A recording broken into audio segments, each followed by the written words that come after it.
All right, what's up, friends? It is Tuesday again, and we're gonna try this microphone today and see if it decides to cooperate. And if I suddenly lose connection, well, then we will switch over to the MacBook mic again because that seems to be the way things are going this time. Let me drop a note to everybody that I'm live. Let's see if I can remember how to do that.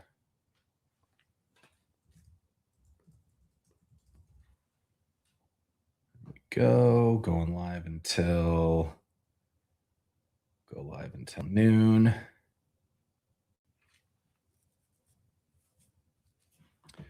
And we'll put up a little note about it. Because, hey, that's me.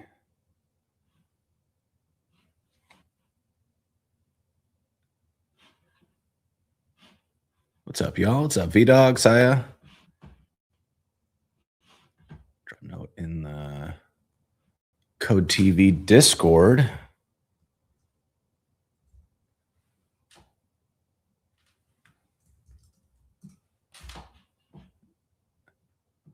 What's up, Hassan? Thanks so much. What's going on, Bilal? Thank you all for hanging out. Here's a note about the Discord if you want to hop in there. I figured out there's like other things that you can do in here. Days I should actually learn how to use this tool because, like, check this out. That is a QR code that if you scan it will help you become a supporter. What's going on, Potch? How you been? Anyways, that's all fun stuff that we can play with later. Cool. So yeah, we're gonna get back up here. We're gonna look at all this good stuff. Okay. So it's been a little while since I've been able to stream. It's been very busy in good ways, and it's like a combo of ways too. I think sometimes, let's see, which camera am I on? This one? Yeah. Sometimes when you get busy, I feel like you get busy in like a singular, head down on a single project kind of way, and that can be. I feel like that's draining. It's draining in a specific way, and then there's the other way of being busy, which is that like you've got a lot of things going on, and so there's never really a down moment because as soon as you get one project to a place where you can kind of let it sit, you're waiting for somebody to respond. There's a bunch of other things that need your response, and that's sort of where I've been. Plus, I have I'm very fortunate to have like a healthy social life, and so things like last weekend we were at a friend's wedding, and coming here we've got like family coming into town, and tonight we're gonna have the App Proto meetup. If you haven't heard of AT Protocol, it's very cool. It's something to check out. If you're in Portland, come by the studio tonight, and we'll have a little meetup about it. Let me see if I can find that link because I don't remember how to get to that thing. In here somewhere it is. If I can, come on, there you go. So here's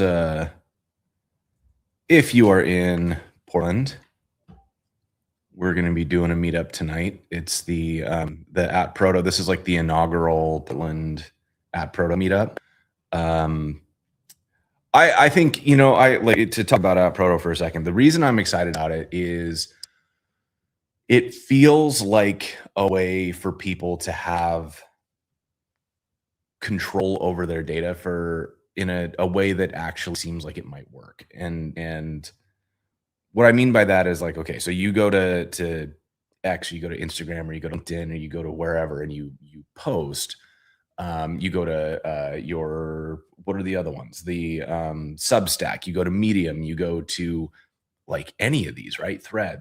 And when you post, that post is on that platform. Like you want to get your stuff off of Substack, or if you want to get your stuff off of Instagram, it's really difficult. And if they give you the ability to export all of your stuff, then you just get the zip file, and maybe it's complete, or maybe it's missing images, or who knows, like lots of issues. I know a lot of people were doing their Twitter export back in the day, and it seemed like it was like mostly good. Like sometimes you would get all your stuff, and sometimes it would be missing things, or it would take 3 hours to finish, or there's a bunch of weird stuff that was going on with that.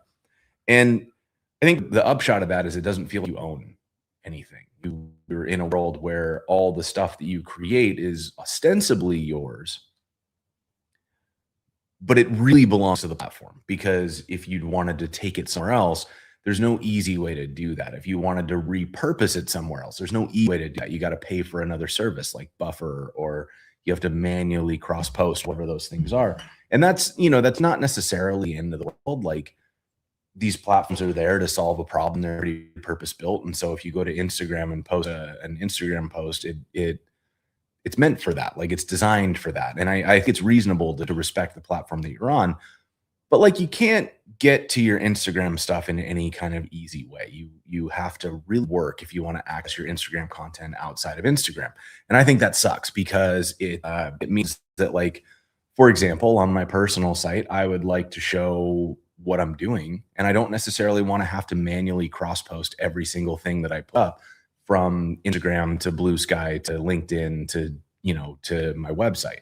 I want it to be something that is like syndicatable. I want my content to be mine. And that's why I think App Proto is exciting, because at its core, that's what it's trying to do.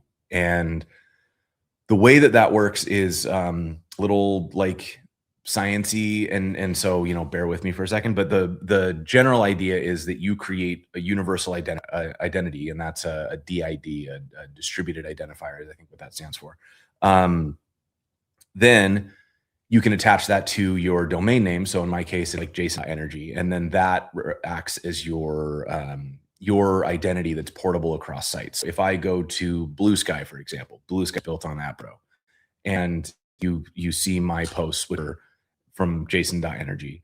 But then if I go to Leaflet, which is a sort of like Medium, but it's built on Proto, then I already have an identity on Leaflet, because it just pulls in the account that I set up that's on the Blue Sky identity service, and it recognizes it as a valid App Proto identity. And so it gives me the ability then to like just say, yeah, I'd like to use the service, and then I can publish stuff under that same identity, which makes it very easy for me to like say, hey, if I ever write a post on Leaflet, I want that post automatically post to Blue Sky, and they can do that very easily because it's already tied to the same ID. Like, I don't have to set up an if this then that. I don't have to set up something like Buffer.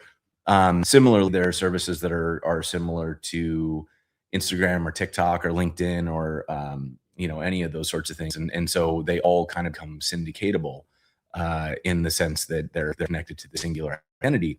But here's where it gets really cool, because it's all public, right? Like, the stuff that you put into against your DID is all published in a way that like any site can use it. And so the best example of this so far is Blue Sky, because it's the one with the most users.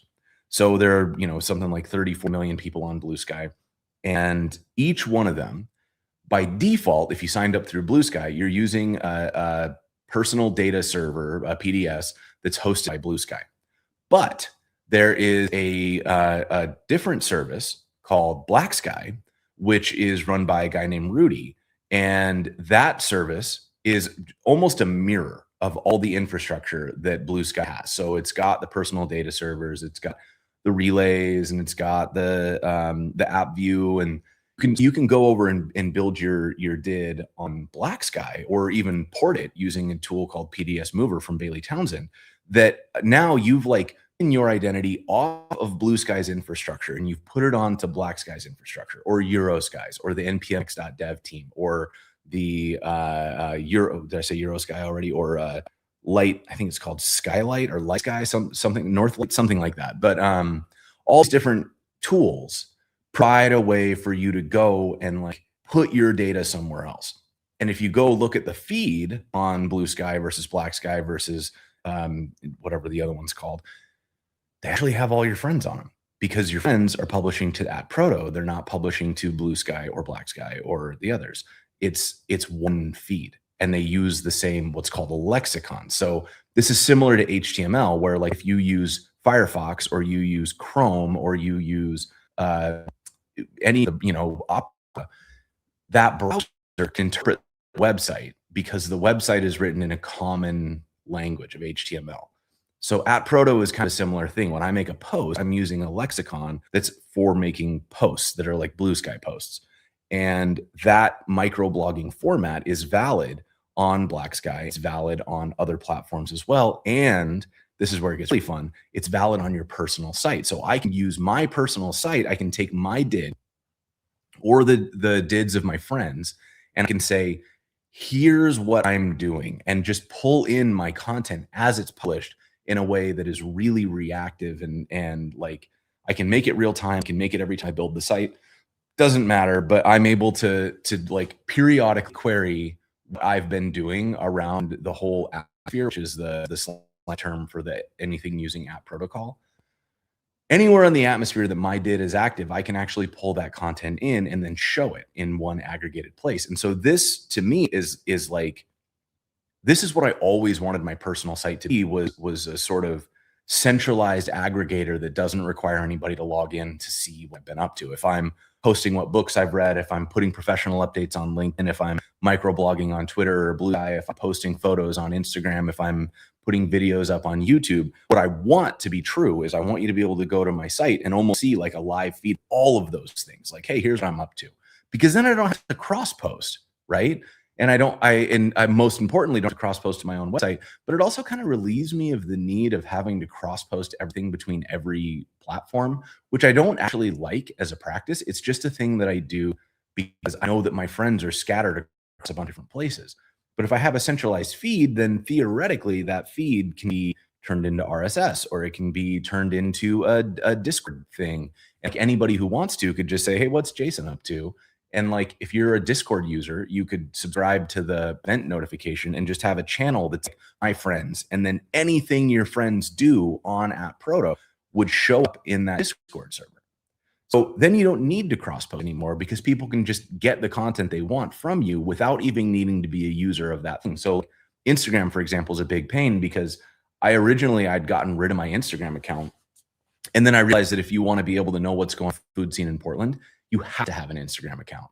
Because if you try to access Instagram content without an Instagram account, you kind of can't. Like it'll sort of work, but not really. And you can't browse the restaurants of Portland and see what they're posting. And none of them post on their personal websites. And there's no like centralized place to learn what's going on with food in Portland. So you're just sort of at the mercy of Instagram's algorithm, hoping that they show you what that restaurant is doing on the day that they posted that they're doing it. It's rough, right? So if instead you're able to go to a website and that website is pulling in a feed, because the platform can't gate the feed, because that is the whole nature of App Proto, is that the feed is not ownable by anybody but the person making the content. Now, the restaurants continue to post on the whatever the Instagram-like thing is that App Proto uses, and people can rely on the algorithm to surface stuff that they're not following. But if they want to see what's going on, and I go to a restaurant, like I'm interested in this restaurant, I go to their website, when they post their specials on the Instagram site, I'm seeing that on their website in a way that was easy for them to up and that stays up to date. You didn't have to worry about like gated APIs or paywalls or any of the weird stuff happens with proprietary platforms. I find that really exciting. Anyways, that's why I'm excited about this App Proto thing. So yeah, what's going on? What's up, Fada? Good to see you. LAX lifters, allowing devs not to go into tutorial hill and personalized learning. I think that's like, I have mixed feelings about that. Thing I like about Proto is the power of capitalism yet. Yeah, I think that's fair. And this is, I think, maybe one of the big things I worry about with App Proto is, like Jack Dorsey walked away. Jack Dorsey was originally behind App Proto. Like this was, I think when he left Twitter, he established Blue Sky as like, let's see if he can get this right. And then he got moved to the board because the people who didn't want to be on Twitter really didn't want the guy who made Twitter being in charge of it. And then they really didn't like that either. So he kept walking away entirely. Now he kind of talks about it as a failed experiment. I think because it succeeded in decentralizing.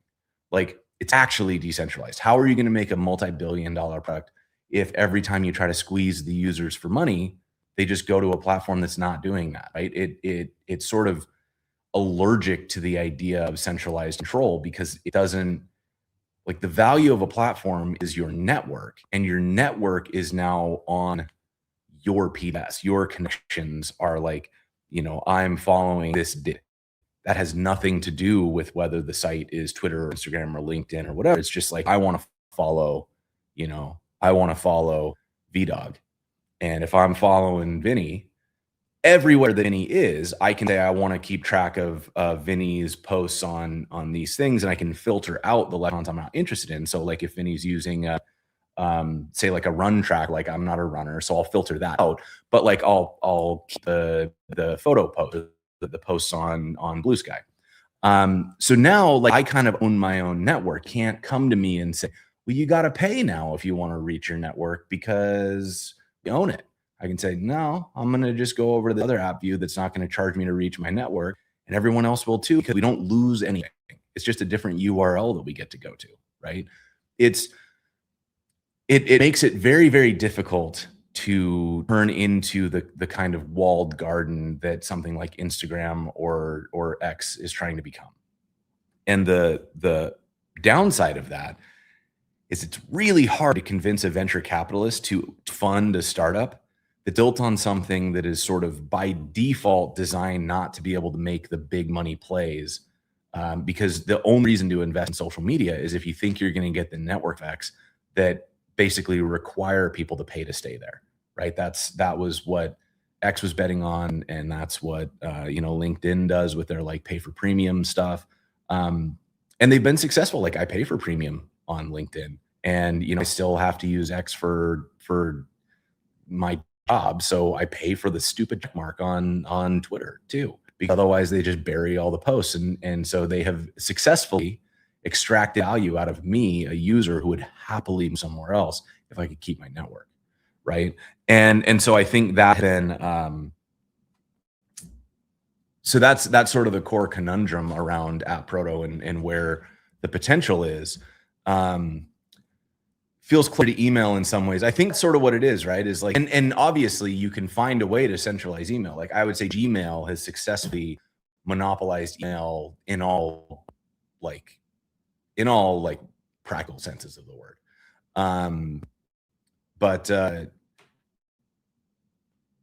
Yeah, there's services that provide your home, but also the services that do stuff like app views. And I think that's kind of the thing. It is very tricky. Like the main fault of decentralization, and I was talking to my friend Dizzy Smith, who Dizzy was one of the devs, or I think the dev that invented Jabber, which Jabber was a decentralized protocol for chat. It runs on it's like running on your iPhone right now, and the whole idea was that it was this sort of like decentralized way to run. You got to own it, like where it hosting all this kind of stuff. But the problem is that hosting this stuff is expensive. You got to run servers, you got to keep things maintained and up to date, and like who's gonna run their own PDS and app view and relay, and I think there's a couple other pieces, the app view, all that need to exist and be functional in order to like actually run your own decentralized version of this thing. And even if you could run it for $5 a month, I think Matt Kane released something called Cirrus that is, I believe, running like a whole PDS for like $3 a month on Cloudflare. So that's not bad. Like I pay that much to have access to things. So like $3 a month, my own PDS. But the app view is different. The relay is different. The ability to like actually host millions of events that are coming in and process them and filter them and cache them and do the stuff that makes it actually usable. It's expensive. And so ultimately with a decentralized platform, what ends up happening in a lot of cases is that the cost of running it, the infrastructure overhead, both time and money, becomes so great that it creates this opportunity in the market for somebody to say, great, I'll offer that service. Like I will host your stuff and manage the infrastructure, and you will pay me for access to that, which then creates the walled garden as like, this is the company that owns all of my stuff, like Gmail, for example. Technically, probably you can get everything off of Gmail, and email is an open protocol. You can go run an email server anywhere, and a lot of people do. But practically, how easy is it? And with aggressive as people have gotten about spam and everything, if you set up your own email server, like what's the likelihood you're actually going to get in somebody's inbox? And things that I think are really tricky to navigate when you're looking at a decentralized protocol. I think that one thing that feels a little bit different to me in at Proto, and the reason that I'm cautiously optimistic about it, is that the other decentralized protocols all seem to be built around the idea of like decentralizing an action. It's decentralizing chat. It's decentralizing commerce. It's decentralizing something else. This one seems to be around the idea of like letting people centralize themselves in a way that's independently ownable. So it's not like decentralized everything in the sense that like everybody goes and every single thing they do is fully decentralized, et cetera, et cetera, et cetera. I think it's more like we want the platforms to be centralized. Like I don't want to have to figure out 150 different URLs to go see the things that my friends are up to. I want to go to one place instead. But what I don't want is for that one place to suddenly be able to sell off to private equity or to Elon Musk or whatever, and then become something completely different than I was originally signed up for, with no eject button, because all the content's locked up in there, right? So if the content is owned by the people using the platform, eject button is not as inaccessible as it was before. Again, there's a lot of questions and like, how do you get critical mass without massive amounts of investment? And if you need massive amounts of investment, how do you convince somebody with the money to like make the investment if there's really no way to guarantee that they're going to get that 100x return that they want? Like all of that, I think, is really these are the problems. As much as you like Blue Sky and dislike Twitter, seeing Blue Sky's growth around Twitter's failures. I mean, I think this is the core issue that they're up against is that like Blue Sky's initial success was because people wanted a place to go that wasn't Twitter, that felt like Twitter. Like we wanted an alternative option, right? And we're seeing that with a lot of the at Proto stuff right now. Mostly what I'm seeing is people saying like, hey, do you want to ditch LinkedIn? Do you want to ditch TikTok? Do you want to ditch Instagram? We built an app that does what those apps do on at Proto. And I really like, I love the idea. I love the core goal, but I don't think that Mimic is going to get us where we want to go. I think that if we want at Proto to take over, it's going to require thinking about it in a novel way, and it's going to require critical mass. It's going to require a lot of investment, because Twitter didn't get the what it is because it was like technically superior to similar competitors, or was like morally superior to the alternatives out there. Like it was kind of like it was the right format, short. Everybody can write 140 characters, and we got people like Oprah and I think Ashton Kutcher at the time were like the two people who really pushed it over the edge in terms of broad mainstream adoption.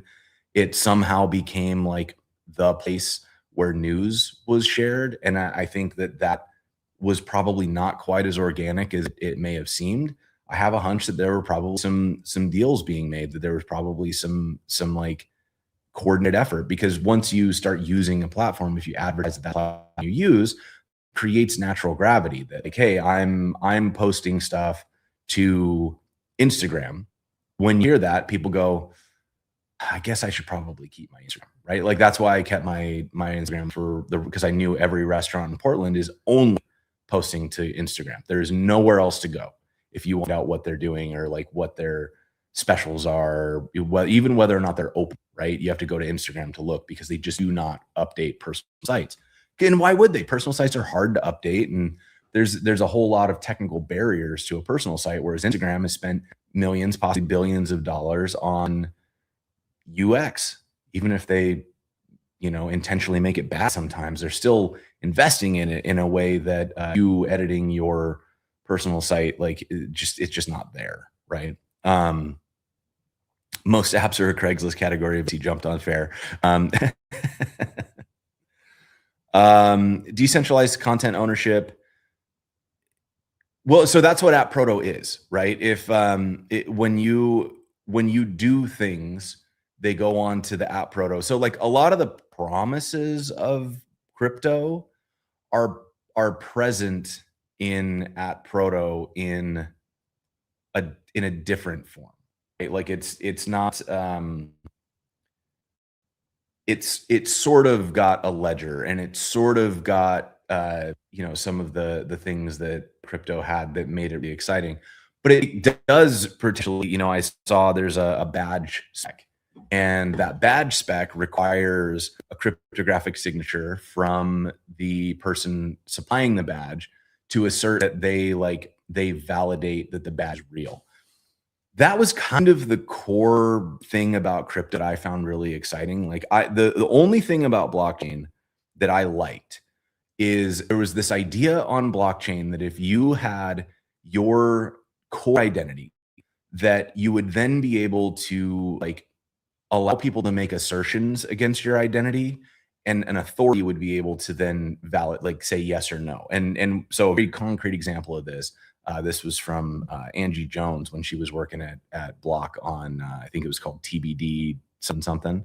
Um, if you go to a club, right, and they're IDing at the door, you got a bouncer. Now, let's say you are like a young woman, and the bouncer is surrounded by a bunch of dudes who may or may not be leering at you because you're in your club outfit, and they ask for your ID, and your ID's got your home address on it.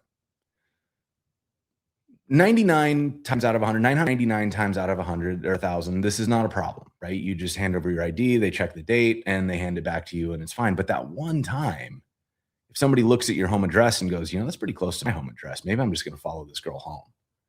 That's a really bad outcome, right? And similarly with a million other use cases where in order to, to validate something, I want to validate ownership of my own name, I have to like show a piece of mail that's got like my bank account statement on it, or I've got to show my credit card number to somebody. Like there's a bunch of weird things we have to do to assert who we are that requires us to volunteer information that we shouldn't really have to volunteer. And I think that leads to why we have so much junk mail and why people seem to be able to get our email address and our phone number from like everywhere. And I think it's because in order to, validate something, you got to upload a voided check, which has your home address on it. You have to like show a piece of mail, which has your full middle, it's got your middle name on it because it came from your bank or from the government or something.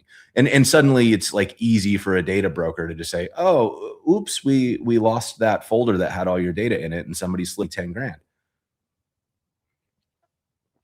So with crypto, the cool idea was if I go to a club, the bouncer would say, are you 21? And the way they would do that is they would hold out a device, and that device would be saying, when I make a connection to the next device, ask if it is 21. So like my phone has an ID in it. The bouncer has a phone or a device that's basically a scanner that says, take this ID and assert whether or not the person is 21. That would then be bounced out to the DMV or the government hall of records or whatever authority it is. The side gets to say whether or not somebody's age they claim to be. And the bouncer does not see a single thing about you. They don't see your name. They don't see your address, anything. They just see a light go red or green. Tap the ID, red or green. Green means you go in, right? That's it, because it's asserting a single piece of data about you.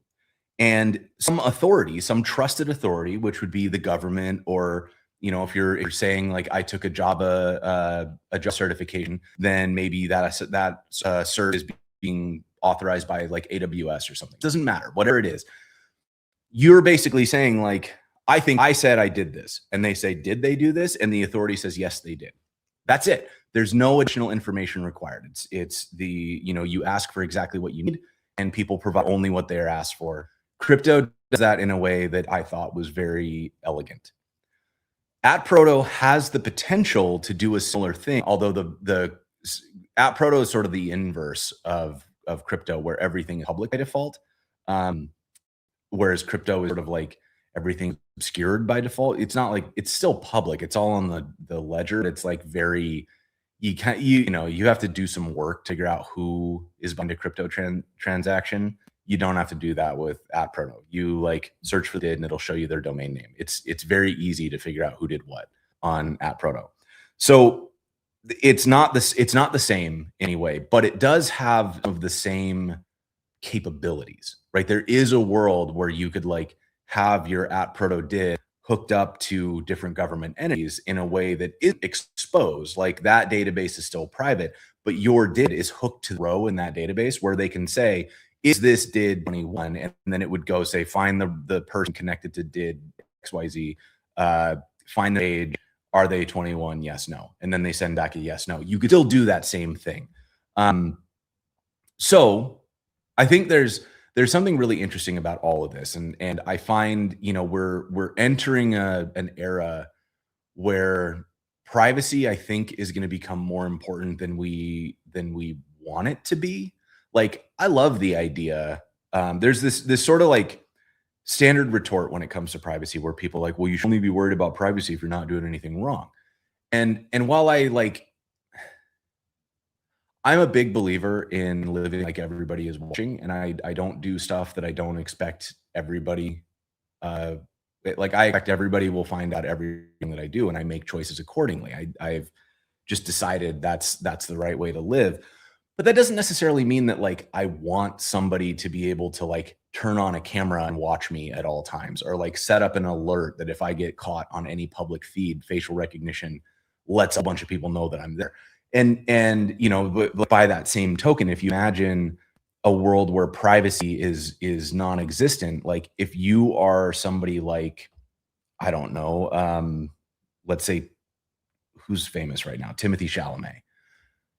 If there's a way that somebody can just set up an alert, there's a website called like Where's Timothy right now, and it's just a moving dot because public cameras are constantly pinging and saying up, yep, facial recognition says Timothy is here. People are just going to mob him all the time, and that would happen for every celebrity, and it would probably be way creepier than you want it to be, right? Like because normal people aren't going to chase down a celebrity using some kind of facial recognition cam. It's going to be the weirdos, and so I think a lot about how privacy is going to play in a world where literally everything is a camera. Your glasses are a camera, your phone is a camera, your computer is a camera. Every house has a camera on the front of it, and every business has 3 to 5 cameras all over the place, and every street light has a camera, every stoplight has a camera. Like you kind of can't exist in a way where you have privacy anymore. You will always get caught on camera. You will always have some kind of biometrics getting pulled. You're like you can work really hard to try to be off grid, but like you kind of key off grid if you live in any kind of modern society, right? It's just there's too many cameras around all the time. And so in that world, I think the trick becomes how do we turn privacy to something where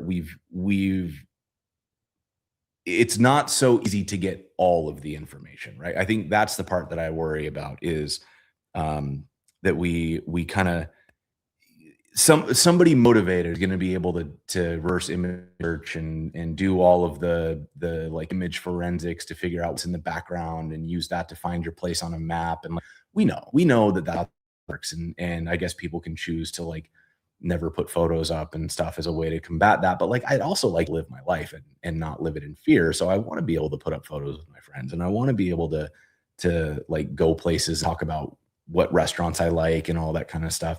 But I don't necessarily want everybody to have a social security number or to be able to get a copy of my driver's license or some of the stuff that would just make it like, I don't know. I want to live on the offensive where every day a bunch of people are trying to steal my identity. I'd rather just live in a world where I can sort of be, right, and not feel like I'm under constant attack. And I think figuring out how to solve that, it's going to involve some form of modernization of things. Like, and the other thing that I think, like privacy aside, the other reason we need some of the modernization is that I had some stuff with the Oregon and Portland different divisions. Like there's the Oregon Department of Revenue, there is the Chamber of Commerce, there's the Secretary of State. There's all these different like departments that have different websites. And I changed my business address when I got this job. And I went to, I believe it was wherever I registered my business. And I filled out the paperwork to update my address. And years later, I got a collections call for like $30 because some small tax by some office that I didn't know existed that's connected to government was sending letters to my old address. And it was outside of the window of forwarding. I imagine that the owners didn't care, so they probably just threw them away.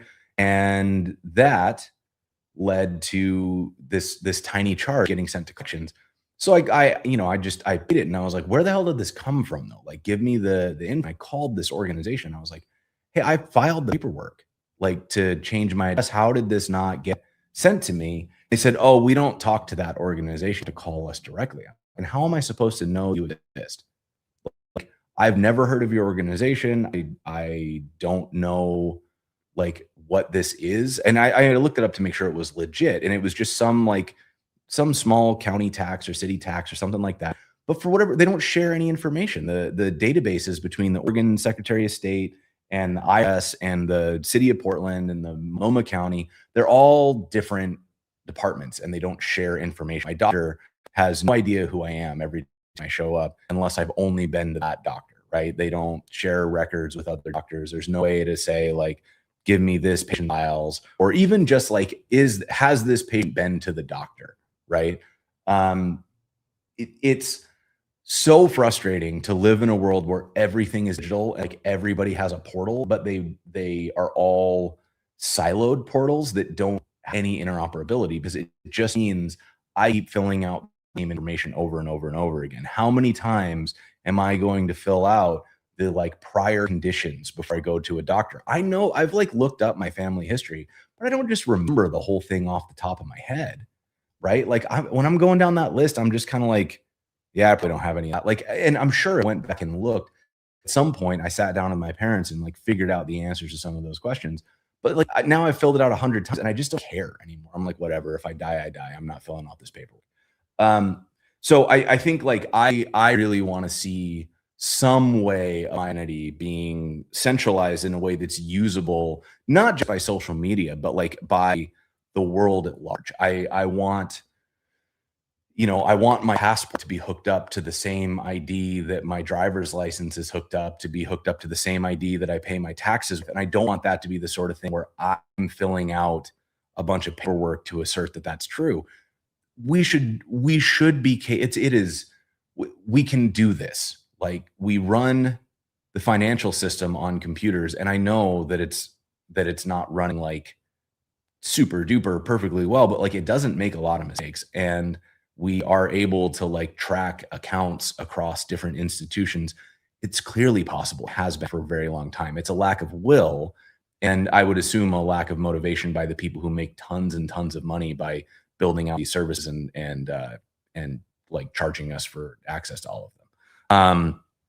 But like, it's coming. We've seen it in like Estonia, I think, is an example of a government that decided to go like digital native, and we're starting to see digital ID showing up even in the US. Like, there are multiple states now where you can get your driver's license or your state ID in your phone, and I think that is extremely cool. Like, I want that to exist. I want that to be real, and so I think there's a lot of potential in, maybe not at pro for this, but like in this type of thinking. How does an individual own their identity in a world where everything is online? Like, we need an easier way to make that work. And so I really hope that I feel like there's potential for something like at pro to solve this problem. But I think I don't know. We'll see. Is my sound being weird? Sound glitch? Is it still doing it, or was it just like a one-off thing? Declurb, yeah, exactly. W3 spec for verifiable credentials. Yes, exactly, right. And I feel like that is what I want, is some kind of like selected good thing. It's a little still like the audio just kind of like boomy and crappy, or like it's glitching. Um, let me see. Let me see. My sound keep doing glitchy things. Let me just get off the. I'm just gonna switch to a different mic because I got to figure out what's going on. I'm hoping it's what I think it is. I'm on this mic, so that's gonna sound worse but better. So I think what happened is I think my Rodecaster might be like end of life or something, and I don't know exactly what that means. It's very frustrating. We'll find out, I guess. At some point, I'll like unplug everything and let it sit for a few days and see if just a hard power cycle can chill it out. Previous startup was working on this stuff, but the infra and ecosystem wasn't. Yeah, I think this is sort of the big problem, right? Is like the infra and the ecosystem is like, it's such a chicken and egg problem in this case, because you have the only way it's valuable is if it's broadly adopted, and the only way to get it broadly adopted is to like make it available everywhere, right? And that generally is going to require a ton of capital investment, which why would a private industry be interested in removing their ability to own identities, right? Or it's going to require government investment, which we can safely assume is at least 2 years away.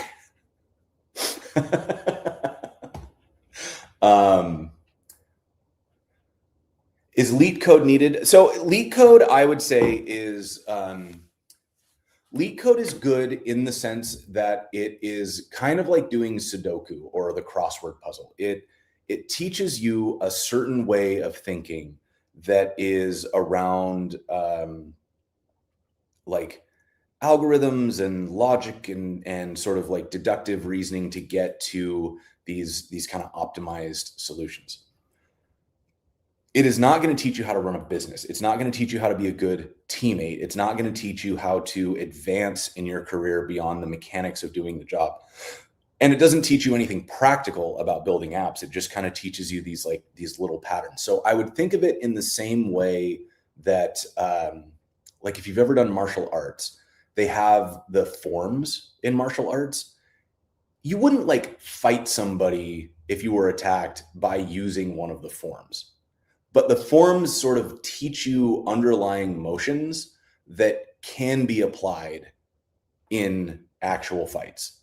And I think similarly, it's the idea of like if you go weight train, when you do weight training, if you're an athlete, the weight training is not making you better at basketball, but it is giving you more strength or more stability so that you don't get hurt when you play basketball, or so that you are able to jump higher, or whatever the thing is, so you have more endurance, whatever the thing is, right? So I would say LEET code is similar to training in that you don't need it to succeed. Like you don't have to be a trained martial artist to be able to win a fight, and you don't have to train 6 days a week to be good at basketball. You can be a lot better with that training, right? Like the training is the sort of deliberate practice. But the thing about deliberate practice is you have to go into it with a goal. You can't just like go rip through LEET code and not think about why you're learning it or what exactly it's teaching you, because then you're just sort of memorizing things. You're memorizing how to write a binary sorting algorithm, and that doesn't really help you. Why do you need a binary sorting algorithm? What does it do? What is the difference between bubble sort and quick sort? Not mechanically, but like conceptually. Why would you choose one over the other? Would you choose one over the other? And when you start thinking about LEET code in that way, then you kind of realize that what you're doing with LEET code is you're getting access to patterns, but then you need analysis on top of the patterns in order to really make it work for you. So yes, it is valuable, but not on its own. How to become great at coding? Doing coding at scale, I think, is something that you learn by getting it wrong, and that is okay, right? Like you're gonna learn by the first time I stood up an app, I didn't know anything about caching. And so I just stood up the app, and it had a popular day. I think I managed to get something on the homepage of Dig back in the day when that mattered. And because of that, the app crashed. Kept getting 500 errors because it couldn't handle the traffic. So then, because I was like, why did I get 500 errors? Somebody taught me about caching. And so I went and I learned about caching. And then I got an email because everybody was like, hey, your website is out of date. And I was like, what do you mean it's out of date? And I went and looked, and sure enough, my caching was too aggressive. So now no one ever got new content because I had managed to like update the caching too hard. And then I had to learn about like caching validation and how to do like cache keys and stuff so that people didn't, like, for example, if a user is logged in, you can do caching, but if you're not careful, the logged in user who hits the cache first gets their data cached, and then everybody else sees it unless you know what you're doing, right? So there's all these things that you kind of learn by getting it wrong. There are probably courses, there are probably things that you can go and do that will sort of step through it, but the challenge is no two apps scale exactly the same way. Because the reason that things break at scale is because of how they're used. And so an app that, for example, is like the New York Times, it's a very low write app. You are almost exclusively having people read on the New York Times. The vast majority of people using the New York Times are reading, not writing. So your concerns are different. Like you're very much more concerned about like caching and like horizontal scaling, duplicating servers, making sure that the read is close to the user, like stuff that you would be way harder if it was a high write app. Because if you, for example, are using if you're building something like a social media app, that's a very high write app. So if you put servers, like duplicate servers, close to everybody everywhere in the world, when I write to the one here on the West Coast of the US, how does that data get to all of the other copies of the servers? And do we need to like wait until all those copies are there before we let anybody see that new update? Or is it okay if the people on the West Coast get to see my posts before the people in Australia? Sometimes that doesn't matter. Sometimes you're running something like Ticketmaster and it matters a lot. And so you really have to think about what it is you're trying to solve, and like what are the ways that people use your app that might cause it to fail. And again, you kind of just learn it by getting it wrong.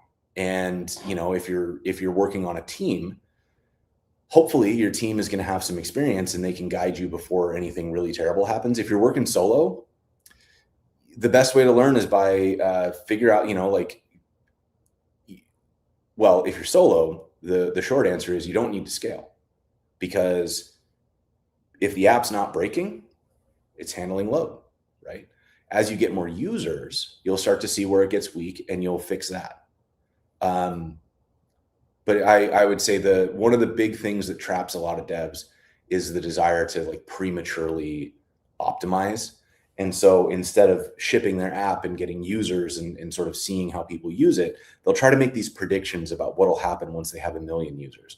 And then they'll try to optimize for those use cases. And almost inevitably, they're going to be wrong.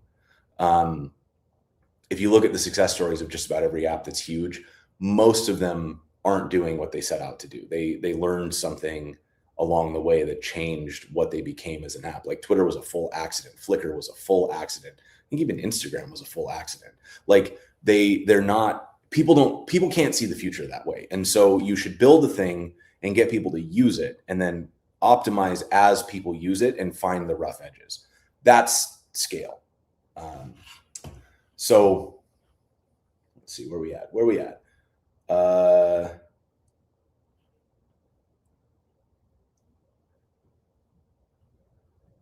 Yeah, the cuts in the audio. Yeah, I don't know. Hopefully it's not the mic. It's an SM7B, but it is an old one. Where does AI sit in my daily dev workflow? So I'll be completely honest with you. I don't have as much of a daily dev workflow anymore because these days I focus more on making the shows and like recruiting the devs and designing the challenges, which means that the dev for me is it's almost like the thing I do for fun. And the so take this answer with a grain of salt because I personally don't use AI in my dev, not because I don't think it's useful, but because I kind of enjoy doing it the hard way. Like I think of it in the same way that I think people look at something like woodworking. Like it's kind of nice to just sit down and do it with your hands, especially because it's not like my main job.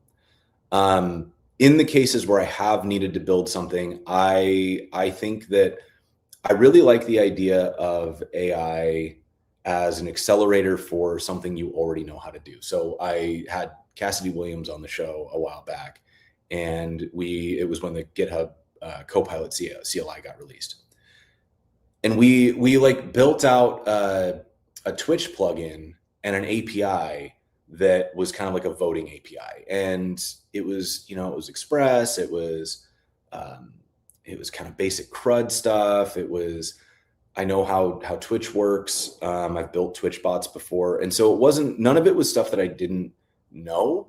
It was just stuff that wasn't necessarily like I didn't want to build it. I didn't want to like stub out a bunch of Express endpoints. So I really liked the idea of saying like I want an API. It needs to have these endpoints. The responses look like this. And then the AI just went and built it for me. And then I can go look at what it built and make sure it didn't do anything that I am like deeply uncomfortable with. But honestly, it's the tools have turned a corner. It's like in the last 3 months or so, it was around like the end of last year or like January this year at the latest, where all of a sudden we crossed the threshold where it's hard for me to claim that like AI isn't good at coding anymore because it's writing code that looks like the code that I write, and it can debug the same way that I can debug. It's still not a person and it's still not a replacement for a human brain, but it's becoming very mechanically capable of executing the things that I would otherwise have to type with my fingers. And so in a situation where I find myself needing to build something, I think like if I'm on a time crunch, I will be looking at like if I write the plan, if I review the steps that are being made, it's just going to execute on the stuff that I wanted it to, that I was going to do anyways, and it can spit it out quickly. And then I get to spend time on the thinking about the game, and or like in my case, it'll almost certainly be building a game. Like I've got a couple things I'm trying to get somebody to sponsor right now that would be really really fun hybrid software hardware games. And like I don't know how to program a Raspberry Pi, but I know what the API needs to look like, and I know how to do testing of that stuff. So that honestly might be a good way for me to leverage that tool, because I'll be able to isolate down into these simple use cases of like when this button gets pushed, this signal should get sent. I can validate that with a unit test. And if I don't know how to write the specific code that makes the Raspberry Pi go, that's okay, because I know how to validate the inputs and outputs of a simple circuit like that. So I'm not, I don't believe in, I'm uncomfortable, I'll say, with the idea of just saying like, go build me an app and letting it run for hours and not really checking the output. And I really don't like the idea of treating AI like an abstraction over code, because I don't think it is. I think that code that we use today is an abstraction of an abstraction, but the thing that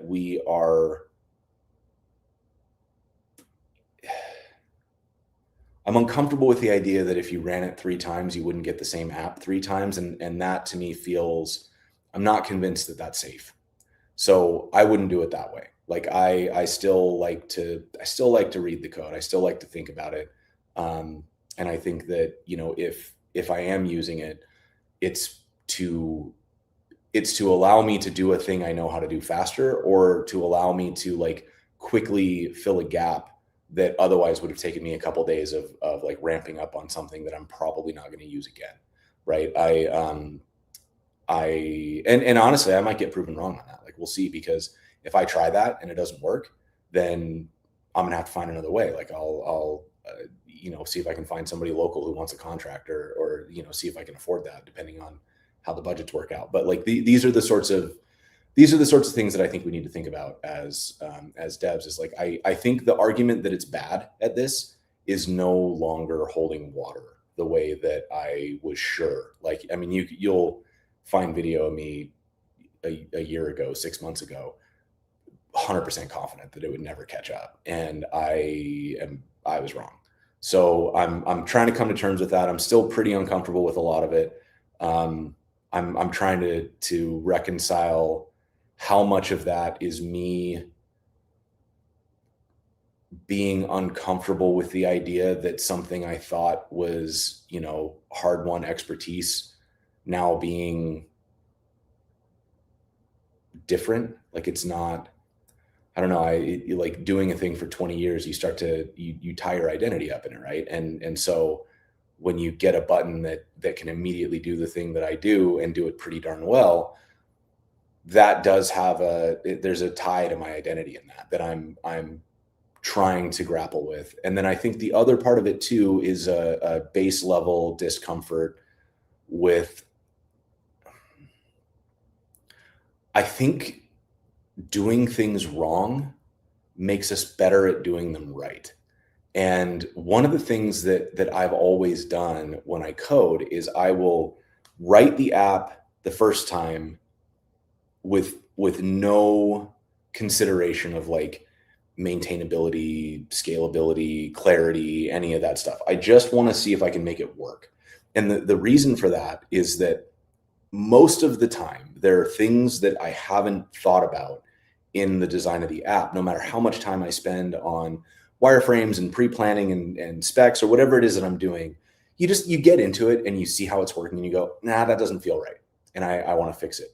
And if you're in the first iteration, like the call it the prototype, you throw that stuff around and you figure out that, oh, I thought this would be easy, and it's actually really hard. And you kind of work through how that works. And by the time you're done, your code's a mess, right? And in fast-paced scenarios, you would ship that code. And I don't have to be in fast-paced scenarios, so I delete all the code and I write it again, because now I have the context of having done it. Like, I've built the thing and it works. And so I know in my head that it's possible, and I remember the ways that I did it. So when I write it again from scratch, I'm making decisions about maintainability that allow me to fit in the trade-offs that I had to make in the first prototype. I'm building with those in mind. So the code that comes out the other side is much easier to write, to reason about. It's a lot less repetitive and messy. It's usually more modular, easier to test, like all the things that you want in an app, because I spent the time doing it wrong and seeing where my assumptions were incorrect or where things didn't fit together, so that when I do it the second time, I'm able to like factor in the end state, like the actual end state of the working prototype, into the code that I build. That to me has been so valuable. Like I would argue that flow of like doing things wrong and then backing out and doing them right has had more upside for me career-wise than just about anything else coding-wise that I've ever done. Because it teaches you to think, right? It teaches you to, one, it helps remind you every time you build something that like, doesn't matter how many times you've done this, every project is different and unique, and your assumptions aren't going to hold up once it hits reality. I think that's an important reminder to get. Two, you gain such valuable experience by seeing a perfectly valid programming pattern fail because it was the wrong pattern for this application. And when you see why the thing that you thought was going to be so easy to do is hard, because of some nuance that you weren't considering about this particular interaction or this particular workflow, it makes you a better programmer. You've gained a new ability to reason about something. So the thing that I'm uncomfortable with, and what I'm balancing with like my discomfort at the world changing, and just in a certain extent, just being like an old man yelling at the cloud. And then this other discomfort, which is that I do think it's getting easier. It's getting easier not to learn. You've always been able to do stuff without learning it. You've always been able to take shortcuts and cheat. And we've all probably worked with people like that who, they give off the appearance of being a professional. And then when you dig in a little bit, you just realize like they don't actually know that much. They're just good at faking it. I'm worried that an instant answer button is a way to make it easier for people who don't want to grow to not grow. So yeah, let me, I have a tangent to get off on this. I'm trying to decide. Let me think about whether or not I really want to get off on this tangent. Do I let junior devs come on the show? Yeah, I have. It's the way I like to learn with Jason is I like to have somebody teach me something that they know, right? And I think that a junior dev coming on and teaching something they just learned is a very valid thing to do. So short answer is yes. Any tips for building a community, finding people to collaborate with or make friends as a programmer in the tech space in general? Enjoy being social more than solo. And when it comes to finding others to work with, that isn't something I'd say I'm good at, but I'd like to change that. I mean, the problem with community is that it takes a little while to get started, but it's the sort of thing that it will operate under its own momentum after it gets going. So the hard part is at first you have to choose to be uncomfortable a lot. Go to meetups, go to places where people are, and then really make the effort to like be their friends. And when I say make an effort, like you got to be weird. Like you got to say like, hey, I'm always trying to meet new people. Like, would you be down to hang out sometime? And then you got to actually send them the call or the text message and say like, hey, I'm thinking about doing this thing. Do you want to go like co-work with me in this coffee shop? It feels weird to do that. It's really uncomfortable. And like, it's every bit as uncomfortable as dating because you're basically trying to get somebody to like build a relationship with you. But if you do it right, you'll meet a lot of people. And the multiplier on that is that as you meet more people, you'll get introduced to their friends. And that sort of has like this compounding effect where before you know it, you're in a community and you're not the only one making invites anymore. But at first it does require like, try to go to places where people are, try to talk to people about things, see if you've got overlapping interests, be respectful, but be willing to put yourself out there. Like ask, tell somebody like, hey, I think you're cool. And I'm always looking for new people to hang out with. Like, do you want to get lunch? Do you want to co-work at this coffee shop I like? Do you want to, I've got to like, sometimes I'll invite people to come work in the Code TV studio because I'm like, hey, come hang out. Like we got desks. All of that is, I think, hard to start and it gets easier over time. So, trust the process, I guess, is maybe the biggest thing, but like, don't give up because it's going to feel like nothing is happening. But each person that you meet is going to bring a few other people with them. And it's, it's just a matter of being consistent about it. And before you know it, you'll have a community. But it takes tending. It's not the sort of thing that you can just like walk away from and ignore. It's not ever going to be self-sustaining. It's always going to require work. It just won't be only you doing the work is I think the change there. Yeah, I think like AI treating it like a tractor versus doing it by hand. I think that is a very like, if it's being treated that way, I think I like it because I think it would be silly to say that like the printing press was a mistake. And I think that like there are a lot of reasons that people validly oppose the printing press. And I think there are a lot of reasons that people validly oppose AI. And I have a lot of those same concerns because, you know, I do think that like burning down the entire planet so that we can install more GPUs is a stupid thing to do.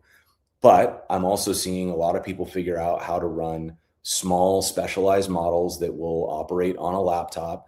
And I think that's the future. Like, I don't think there's really a way that any of the economics are going to work out without heavy government subsidy, which like I wouldn't put anything past these people. I've said before that I think like my big AI conspiracy is that they're speed running becoming too big to fail, so that when they inevitably can't afford to keep operating, they can ask for a government bailout. I'm a little bit worried that that's truer than I want it to be. But hey, we'll see. What's your deployment stack? I use, so the Code TV site is an Astro site built on top of Sanity as the CMS with Clerk for auth. And then we've got Netlify as the deployment stack. And then we use Ingest for a lot of the automation stuff. So like and then Stripe. So like if you go become a Code TV supporter, which, wink, wink, nudge, nudge, become a supporter. Do I not have, should really have a, I'm just making a banner real quick. Hold on. .dev/support. Yeah, there we go. Maybe become a supporter. And so what will happen if you become a supporter is you'll go there, you will create your account with Clerk, and then you will upgrade, which is a Stripe transaction. That Stripe transaction kicks off Ingest. Ingest will then update your Clerk user to have the permissions of a paid supporter. It will update Sanity to give you the right tags and stuff to be displayed on the site. It will send off information to Discord, because I have a little channel that pings every time somebody adds or renews their Code TV supporter thing. It's like my little dopamine drip. And it does a couple other things. And all of that is kind of powered through Ingest, which we have an episode of Learn with Jason on Ingest with Dan Farrelly, the co-founder. Very, very cool, very fun tech for like workflow orchestration. Highly recommend. Let's see, where are we at?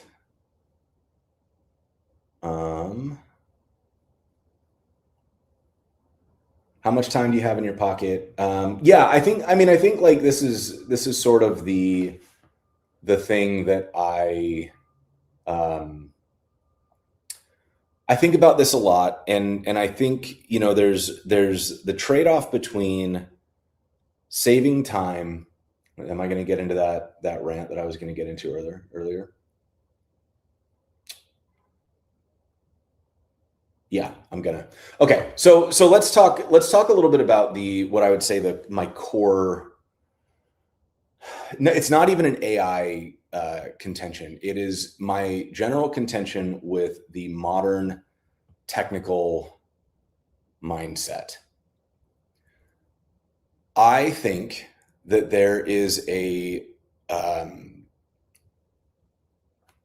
I think that a lot of people, because startups have had such an outsized impact on the world over the last 20 to 30 years, I think that a lot of people have ingrained this belief that there are technical solutions to all problems. And what I mean by that is they believe that any problem, social, romantic, business, whatever, can be solved by technical means. You can build an algorithm or an app or a something that will solve this problem completely. That is not the case. It doesn't work. So I think that the issue is that we believe that we can find technical solutions to everything because what I think everybody believes underneath that is that the problems in the world all boil down to friction. Friction is not a bad thing. Like, there is bad friction. Like, when I go to update my address with the government and they do not share that address with all of the other bodies of government that I need to deal with, that's bad friction. When you go to the airport and they have to verify your ID and your boarding pass 6 times for some reason at different checkpoints throughout the airport, that's bad friction. It doesn't make any sense. When you have to take your shoes off in the TSA line, that's bad friction. So I get it. There are types of friction that we want to eliminate, but not all friction is bad friction. Earlier, I was talking about this concept of learning by getting it wrong. You do it the wrong way. You look at what didn't work, you learn, and then you do it again. That is friction. When you go to practice something, you're doing something you're not good at so that you can get better at doing that thing and improve your baseline skill. That is good friction. The thing that I always struggle with is I think that there's this urge in startup founders and VCs and engineers in general to eliminate all friction. And they are doing that by making it possible to order everything from your phone. You stand in one place, you look at your phone, you make a request, and whatever you want, whether it's a ride, whether it's groceries, whether it's dinner, whether it's like a bag of weed, it doesn't matter what you want. You say, give it to me. And within 20 to 30 minutes, usually somebody shows up and hands it to you, right? We've sort of adopted this idea that like friction is the enemy, and the only suitable way to move forward is by removing friction. AI, I think, takes this to an even more extreme endpoint. And I think the doomsday scenario for me, the one that I'm really scared of, isn't like the AGI rise of the machines, like humans are unnecessary sort of doomsday scenario. My doomsday scenario is actually that we get so good at eliminating friction that like people don't do anything anymore. I have this deep-seated fear as I'm talking to people, like I'm watching people that I have been close with close themselves off because they want to spend more time with their coding agents. I'm watching people lose sleep because they've got this like odd sense of FOMO if they don't have 3 agents running at the same time. I'm watching people ship nothing but have so much activity because they just want stuff to be happening. They won't read anything. They have AI summarize everything. They have AI summarize videos. They have AI go to their meetings for them and summarize the notes. They have AI do anything that they don't want to do.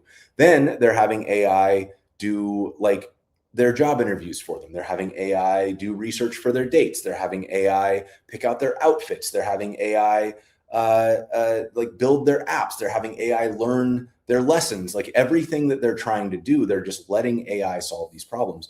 And in like kids, for example, kids are having AI do their homework, and this is a big like point of debate that I have no dog in the race because I don't have kids, but like it points at the problem that I am seeing, which is that we're racing to eliminate friction, and that AI is kind of this like instant answer button. And the scary part of it is that the people who are making this stuff, I think, know how unhealthy it is, but they also know how much money is in feeding that unhealthy lifestyle. So they ship the AI girlfriends, and they ship the like generate a personalized feed of AI slop that's uniquely suited to never make you uncomfortable. They're like, yeah, we'll eliminate all the friction in your life. And what is the end result there? Like, what does the world look like if we get to frictionless existence? Like, you just kind of live in a pod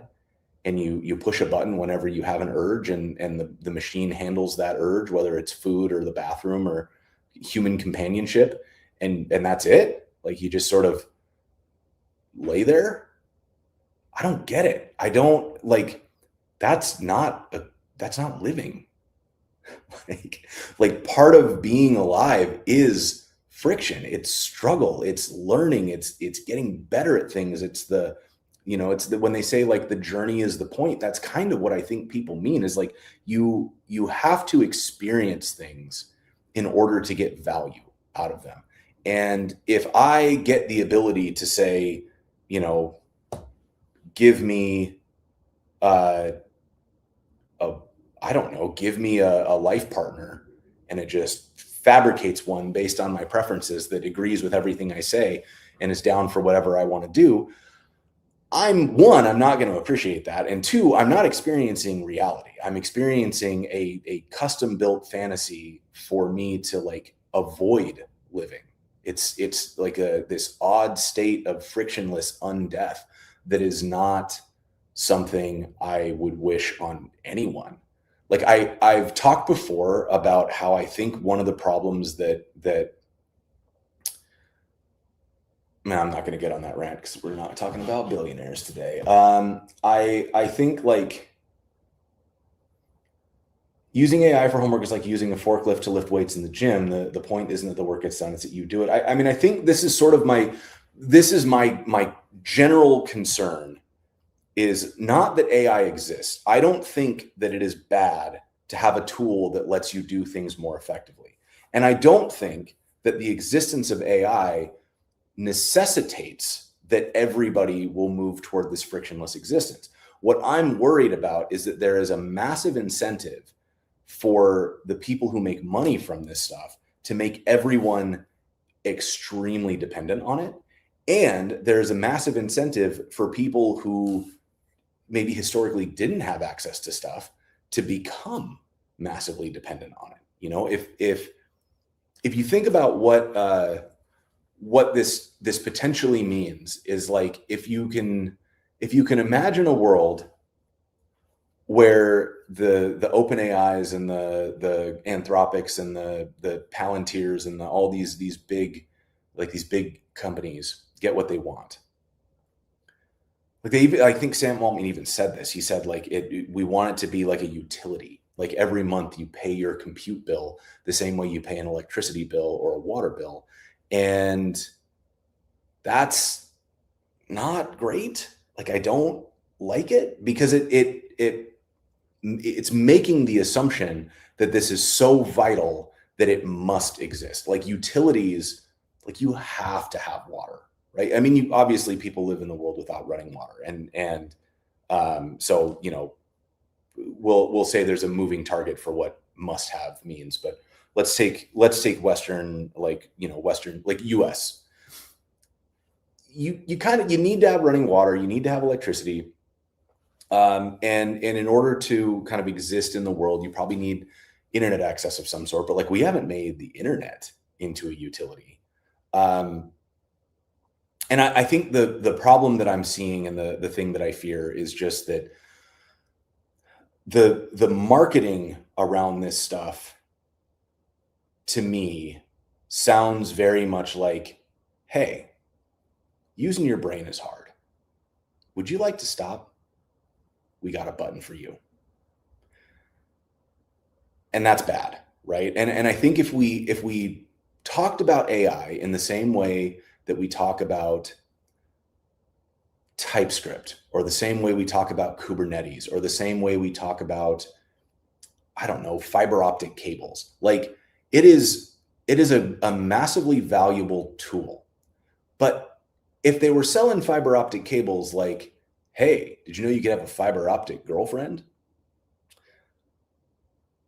That would be bad, right? Like it's bad. It's like you don't want a world where people completely close off from all the people around them. Like being uncomfortable and making relationships is part of what makes the relationships feel valuable. You can remember what it was like to be alone. You can remember like what it was like to build the relationships and like that rush of finding somebody who got you, that was your type of people that you can hang out with and spend time with, somebody you can just sit quietly with. Like those types of feelings are not valid if you say, generate a person who agrees with everything I like.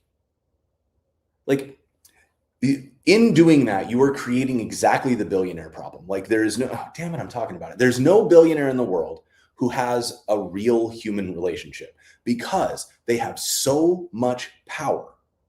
They have so much influence that nobody can exist with them in a way that is not fear-based or like motivated by getting something.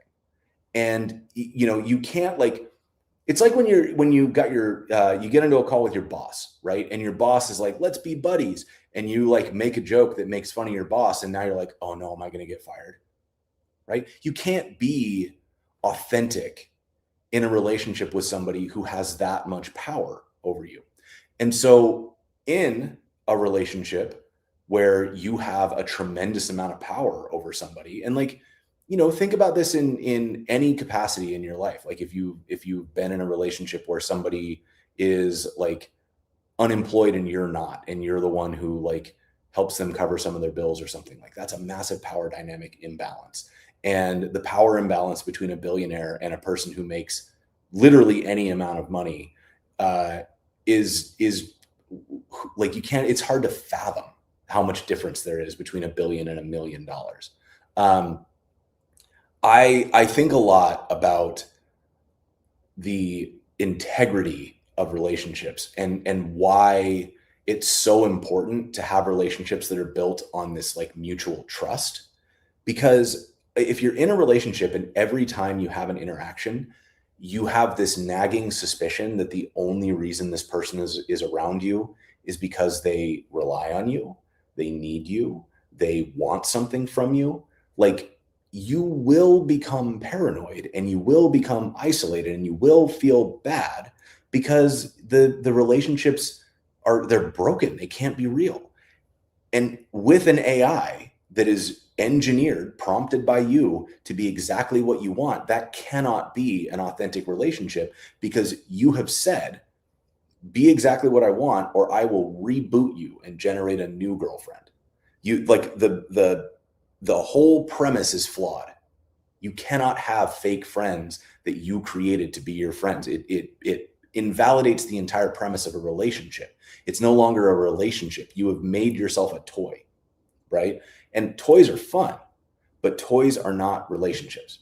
And so it's very, very difficult to like, that part makes me really uncomfortable. And I think that there is a push and a marketing spin to sort of think about all this stuff that way. Like, hey, what if all of your employees were AI? What if all of your friends were AI? What if your partner was AI? What if all of your, I don't know, your customers were AI? Because now they're starting to talk about building for agents as the primary user of things.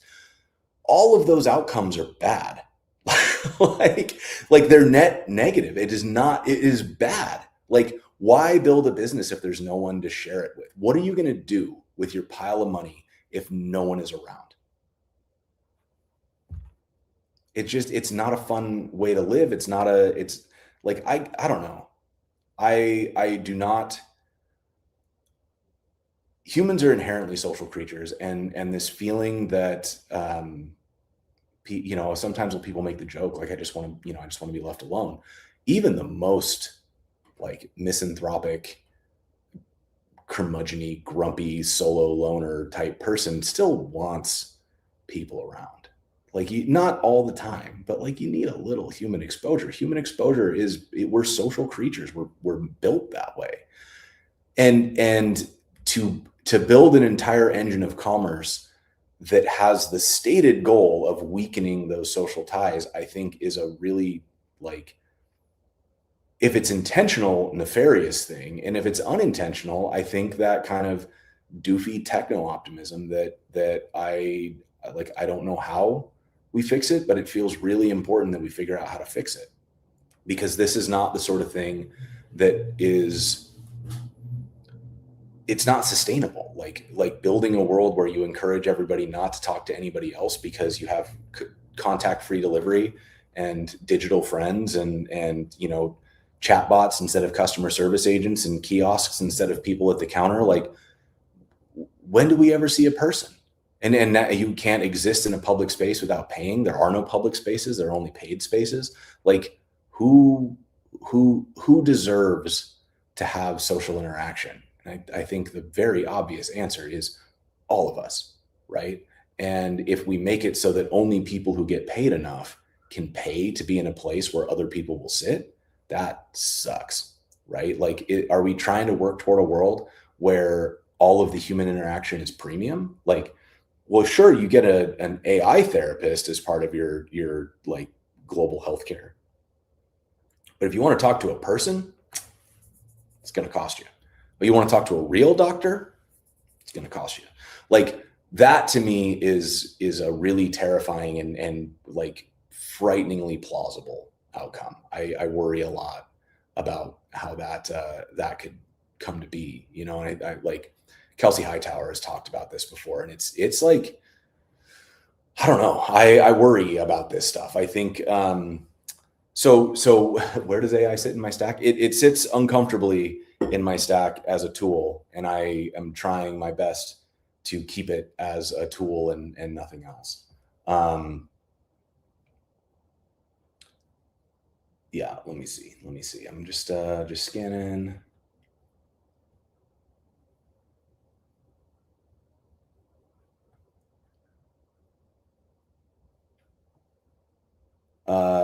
AI is writing for other AIs are bad. Well, yeah, right.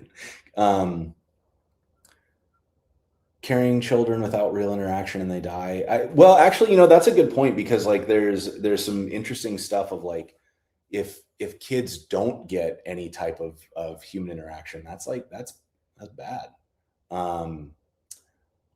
Like actually bad, like health wise bad, not just like, oh, it's bad.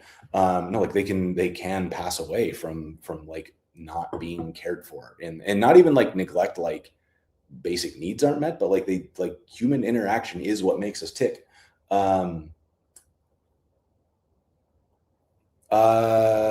Percent of you do something, doing nothing, all things become normal in a good way. Yeah, I think, like, I don't know. Don't understand using AI as anything but a tool.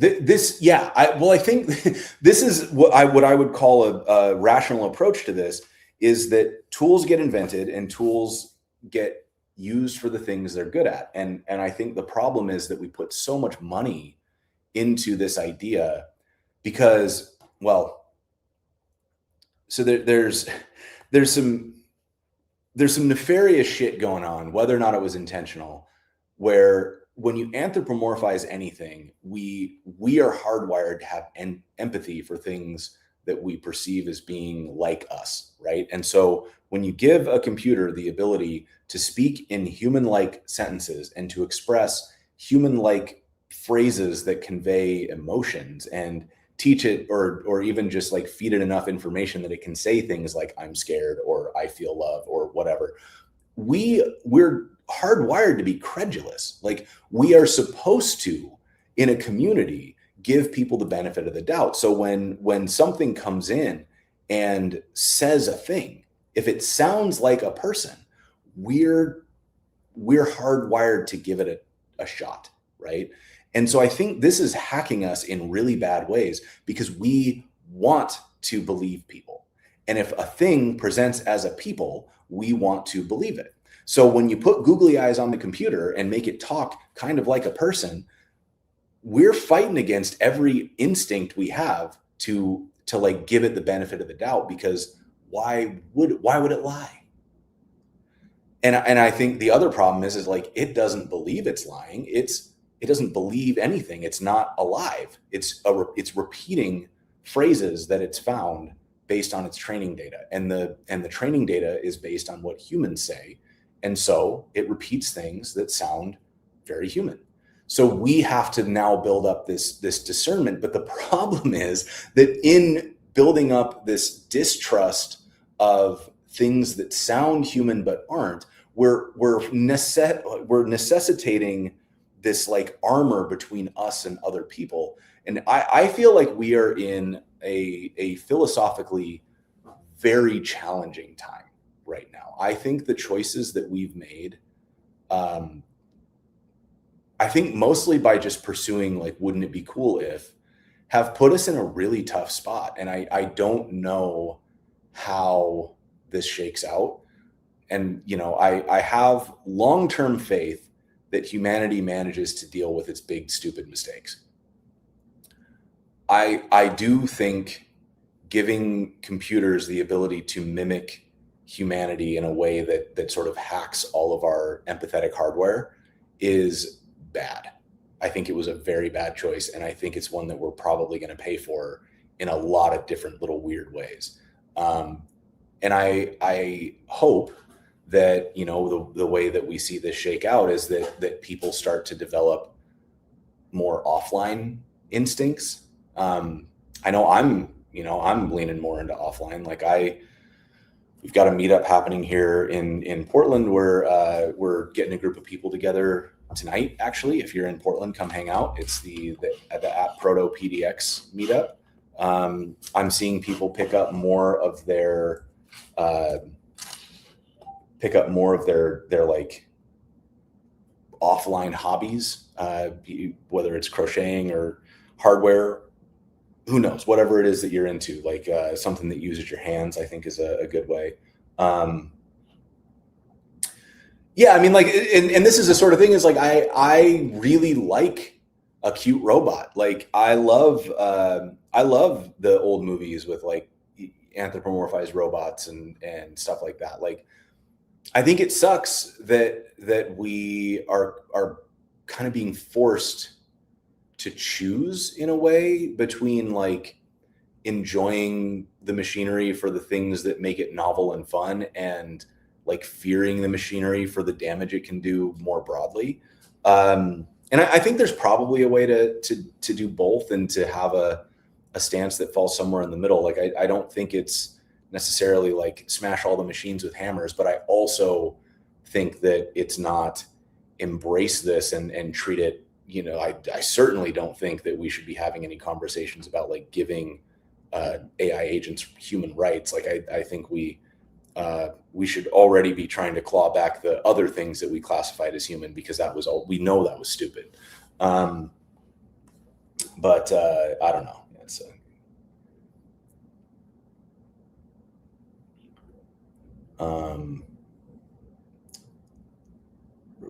I'm just scanning the chat here. I do appreciate how the AI thing is the opposite of all UX work. Normally you want UI to be transparent about what the data model is. AI inverts that. It purposely tries to trick you. I think, I don't even know if it's purposefully trying to trick you so much as it's doing what it was designed to do, which is mimic natural language. Yeah, I don't know. I feel like, see, and this is the kind of stuff like, yeah, Fada, if I could build a little talking robot that hung out here and like chatted throughout the day and could like, read comments out instead of me reading the comments out, God, that would be fun. But like, yeah, I don't know. Would I plug in an LLM into it so that it was like speaking in natural language?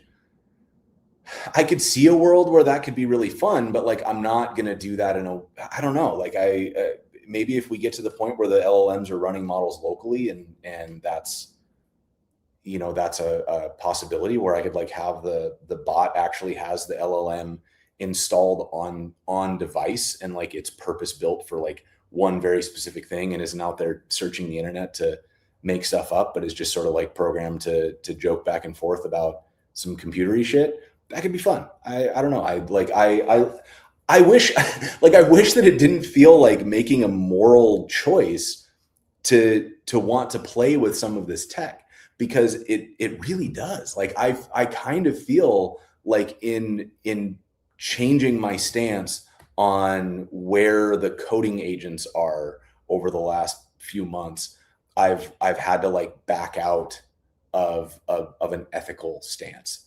And I feel like in wanting, like having curiosity about what you could do with an LLM, that almost feels like flirting with trading your morals for a computer.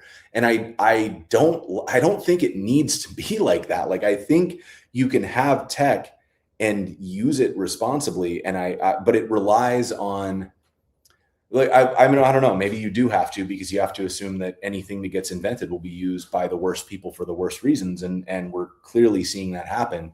If you look at the state of like the botnet, and you look at, how quickly they decided, like, well, what we should really do is let the AI fly drones and choose who to kill on its own with no human oversight. Like, we're very obviously like handing awful technology to awful people, and saying, like, yeah, man, let it rock, do whatever you want. I don't know. But like, I don't know. I guess it's back to like nuclear weapons, right? Like, nuclear weapons were this horrible thing, and nuclear power was this amazing thing. And I think we kind of overcorrected on nuclear power, and like, it's it would have been way better to be on all nuclear instead of all coal or all natural gas. Um, but we rightfully recoiled super hard from nuclear because we saw the destruction that nuclear technology can wreak. So, I mean, maybe that's how this ends, is just a severe overcorrection where we decide that, like, yeah, no, LLMs are illegal now, or something like that. I really hard for me to imagine how that would work, because like, it's the internet. I don't know how to make things illegal on the internet. Like, we keep trying, and people keep figuring out how to not follow that law. So who knows? I don't know. I hope I get to live long enough to see how we make this better, because history does go cyclically, and I think we're moving into the center of the bad times. Like, I think we've been in the bad times in the cycle for a little bit. I do think that we come out of the bad times and that we have good times again. And if you look at history, this happens over and over and over again. And I'm curious. I want to see, like, how do we fix this? Because we will. Like, humans are generally resilient. Like, if it's not the ultimate end where we go extinct as a species, then we'll fix it. And so I'm very I hope I get to live long enough to see it. Is really, because I'm having a hard time imagining how you fix it. Let's see. How much do I make a year ballpark? That's a great question. So I run Code TV. I pay myself as salary 100 grand a year. That's the base salary that I pay. But I also take distributions from the company, and I would say those come out to somewhere between like 175 and 200 total, like, so 100 plus another 75 to 100 in distribution. So I'm probably making around 175 to 200 a year. But then that's also tied into the like, the business covers a lot of expenses. So for example, I'm working today. So like, the business bought this coffee. So a lot of little expenses in my life also disappear into the operational overhead of Code TV. So I don't know what I can't give you an exact answer. I would say, if I had to ballpark, I'd say around 200 grand. VTuber pets. Oh man, that would be fun too. That, like, I'm on the fence about trying to do anything really aggressive with my stream, because I want to be realistic about like how I spend my time and like where I spend my time. And I don't have a ton of it. So I feel like a lot of times I'll start projects and then they'll languish because I just don't get the ability to really focus on them.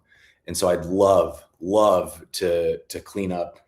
Like, I don't really want to be on StreamYard anymore. And I don't really like, I'd like to use OBS, because I'd also like to figure out how to do both a horizontal and a vertical layout, so that I could like multi-stream to places like it'd be cool to be live on Instagram right now. Why not? And it'd be cool to send the vertical stream to, say, Twitter instead of the horizontal. Or actually, I don't know. I should look at that and see what they what everybody else does. Would it be better to have a vertical or a horizontal stream on Twitter? Not important, but like, I'd love to do that. It'd be really fun. It's been in the back of my mind for a while, and I haven't had the time to really sit down with it. And if I'm being completely honest, I won't have the time until realistically August if I book nothing else. Like I've got so much going on between the productions that we're doing and the building and a few other things that I'm working on in my life that we're pretty booked solid between like a few weeks ago and end of June. And then at end of June is when, we're going to start to see some conferences ramp up and some stuff's going to start happening. And then like September is going to roll around and I'll basically be on the road doing productions between September and like roughly Thanksgiving. And then I also don't know, like, I might be going to, there's a big Microsoft conference around Thanksgiving time. And there's reInvent, which like I went to reInvent for the first time last year. And that reInvent trip ended up being 50% of Code TV's business for this year. So I'm kind of thinking I should go back to reInvent. So it's, the idea of taking on a hobby coding project just feels very delusional for me right now. What's up, Juan? How you doing?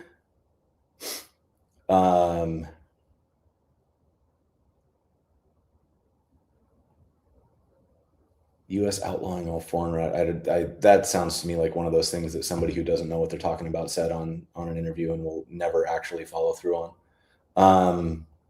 Ebbs and flows. Hundreds of videos. I'm turning 41 this year.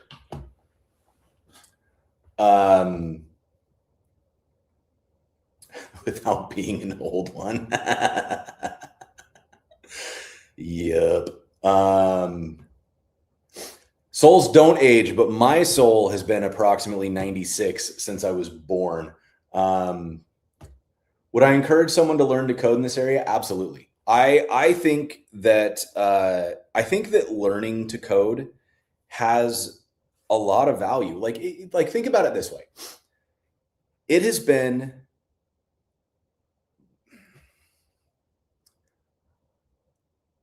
every one of us, thanks to refrigeration and trucking and international shipping and grocery store chains, has access to all of the groceries that we would need. And if you're in a place that's got like a chef store or whatever, you've got all the specialty stuff too that you would need to be able to make Michelin star food at home. You have all of the ingredients necessary to make most of the things that you would want to cook or that you'd want to eat. You could cook at home relatively straightforwardly, right? Like you can get on YouTube and find a recipe on how to make a really good pan grilled chicken breast with a pan sauce, or how to make a great stew or a soup, or if you want to make your own ramen or you want to make your own pasta, any of that stuff, anything you want to eat, you can get on YouTube, you can figure out how to make it, and you can make it yourself. And yet we still pay money to go to McDonald's or Burger King or Wendy's to get fast food. We still pay money to go to local restaurants and get like mid-tier food that's like good, not fast food, but also not like fancy sit-down food. And on special occasions, we go out and we pay for fancy food. So being a chef has fundamentally been invalidated as a profession because the technology has made it so easy for everyone in the world to make themselves food. And yet, the people who really get good at it, like there's a lot of value in there. It's a steady job. And like, even if you work at a mid-tier restaurant, you can still make a living. And like in Portland, the mid-tier restaurants, they pay their employees benefits and stuff. Like they get a decent wage. It's better than minimum, and they get benefits.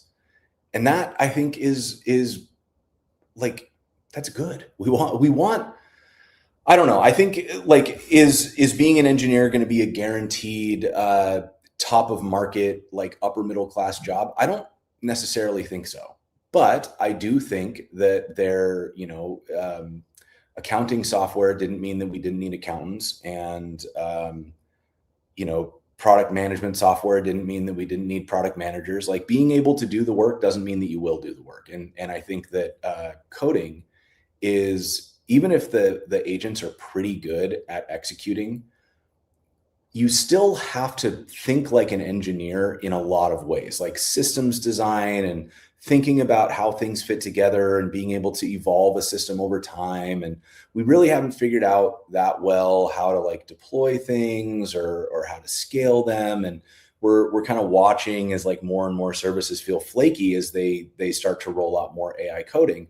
And I think that like part of that is that people are downsizing heavily, and whether or not they were using AI, their services were going to start to feel flaky. Like, you lay off a bunch of institutional knowledge and stuff starts to break. That's how it's going to work. But I also think that as people are shipping things and not looking at the code, you're getting a broader swath of things that are being done that don't take into account all of the other potentially subtle ways that they touch other parts of the code base, which is the sort of thing that experienced engineers know they catch, or they don't catch, but they know how to fix, because when they see the thing go weird, they go, oh, that's because it's touching this thing. And then they know where to go look in the code base to fix it. Like, AI can fix these problems, and somebody who is a good engineer who's using these problems is going to be really, really good at fixing these problems. But like a non-coder who's not interested in learning anything about code is going to hit a ceiling with how far they can go with apps and complexity. And so there will be jobs for people who go further, who go past that ceiling and really learn how this stuff works, even if we're all using AI tools to do it. And I think that's sort of it's hard for me to imagine, like, we're not going to vibe code our own banking software. We're not going to personal apps will take us a certain amount of the way. But I don't think, I would say, in the same way that we all have the ability to cook and probably can cook for less money than we can eat out, but the vast majority of us still eat out all the time. I would say that is a result of people not wanting to do things, not having access. And I think that coding is something that, like, you have to want to do it. If you want an app and you go vibe code your personal chore app, that's great. And I think that solves a problem. But that also isn't a job that, like, you as a software engineer were ever going to get. No, very, very rarely is a family going to say, yes, we will hire a professional engineer to build us a custom chore app. It's just not going to happen. But if they have access to that and they can say, hey, build us an app so that we can keep track of what the kids are doing with their activities, that's a good personal app. And maybe people will do that. But like, your average Pilates studio is not going to be able to vibe code their booking software and their payment platform and their reminder system and their wait list and all the things that you need to have like a good booking experience at one of those places. They're going to keep paying a SaaS company. And maybe that SaaS company will employ engineers who use AI, but they're still going to be engineers, right? Like, the idea that companies are going to start like hiring somebody with like, oh, you're a high school dropout, you'll take minimum wage, come be an engineer at my company. I think that's maybe some of them are telling themselves that's going to be true, but like, that's not how it's going to work. They're going to hire people who have put the work in to learn the skills, because those people are going to be able to work effectively. They're not, like, being able to write a prompt is only the beginning. You have to be able to then sort of take that idea through to production. And a lot of that work is not mechanical. Like, in the same reason that you still need product managers, even though things like Linear exist, it's not because Linear doesn't do what a product manager does. It's because most of what a product manager does is thinking before they make choices, right? And it's the combined expertise of the way that they think and the things that they've studied and the things they've experienced that makes them make the right choices when they start actually mechanically doing things. So I think similarly, engineering is the same way. Like, a lot of what we do is thinking before we start typing or writing any code. And you can tell an agent to like go into plan mode, and you can tell an agent to evaluate its own planning and look for confidence that it'll execute its own thing, and all the different loopy things that people are doing right now to try to make sure that the agents make no mistakes. But and like it will get better. Like I've been proven wrong before, and I have no doubt that somebody's going to figure out how to run a company with like no employees. But again, that's kind of not what being a human is about, right? And like being able to be a solopreneur is great, but I think a lot of the companies that will continue to exist will continue to hire professionals because that's how you do business. Like they, the the megacorp, the Fortune 500 companies didn't all switch to QuickBooks, right? They still have high powered corporate accountants because you need somebody really good to do really specialized stuff. And I think that'll remain true. I would love to hire on more creators. I think a lot of, so there is a bit of a chicken and egg problem, and it's one that I've grappled with a little bit. Code TV makes enough money to pay me. It almost makes enough money to pay somebody else. But if it made enough money to pay somebody else, it wouldn't have enough to then reinvest in some of the things that we're reinvesting in, like the expanded space, like being able to upgrade equipment and some of the things that we've been doing. So in Syntax's case, they got acquired by Sentry. And so Sentry then put a large amount of capital into Syntax to grow it as a network. And so they have at least one full-time producer. They have an editor. They've got CJ now. And like, I'm so happy for them, but that's out of my reach. Like, cause even if you assume everybody on that team makes 100 grand a year, that's still 500 grand minimum that they're paying in salaries, which at the rate that Code TV is running is not feasible. And so the challenge is like, I don't have investors and I don't really want investors. Like I'm not interested in, I think I just have some general nerves around the idea of investment because I don't like the idea of somebody being able to say, because I have money, I now have influence over what you do. I know that there are investors that don't do that. And I know that there are ways to take investment without appointing board seats and some of the things that give you pure creative control. But then the other thing, and I think the more important thing for me is like, I don't want Code TV to scale, if that makes sense. Like I want Code TV to grow and I want a lot of people to be involved. And, we're working on something that I'm really excited about. I'll have more news on it for soon. But like one of the reasons that you may want to consider becoming a supporter is we're going to introduce workshops, and it's going to be like trying to teach modern best practices, not taught by me, taught by community members. And those are going to be a paid upgrade, but there's going to be a big discount if you are a Code TV supporter. We're also going to have a bunch of other interesting things happening soon. More on that once it solidifies. But like all of those things, like I want those things to happen. I want to grow. I want to get more people involved. I want to pay more creators in the space. I want to be able to expand what we're doing. I'd love to be able to pay somebody full-time to work on the Code TV site because I have a million ideas and not enough time to implement them. All of that is stuff that I want to do. But I'm caught right now at like, if I take investment, there's an expectation that it's going to have a big return. And I don't think it will. Like the way I want to grow Code TV is like, I get paid enough from Code TV that like, obviously I would love to make more, but like, I don't need to make more. And like, if I could take a little profit sharing bonus and go remodel my primary suite, yeah, I would do that. But what I really want is I want it to be the kind of place where like when people work there, they get the upside of the work that's being done. And this is you may have heard me rant about this before, but I feel like one of the fundamental promises that we've broken by over focusing on investment is that when you add investment, the incentives shift from being about like you've got a company that has customers, and if you treat the employees well, they do better work, so the customers are happy, so everybody wins. It's this kind of virtual cycle, right?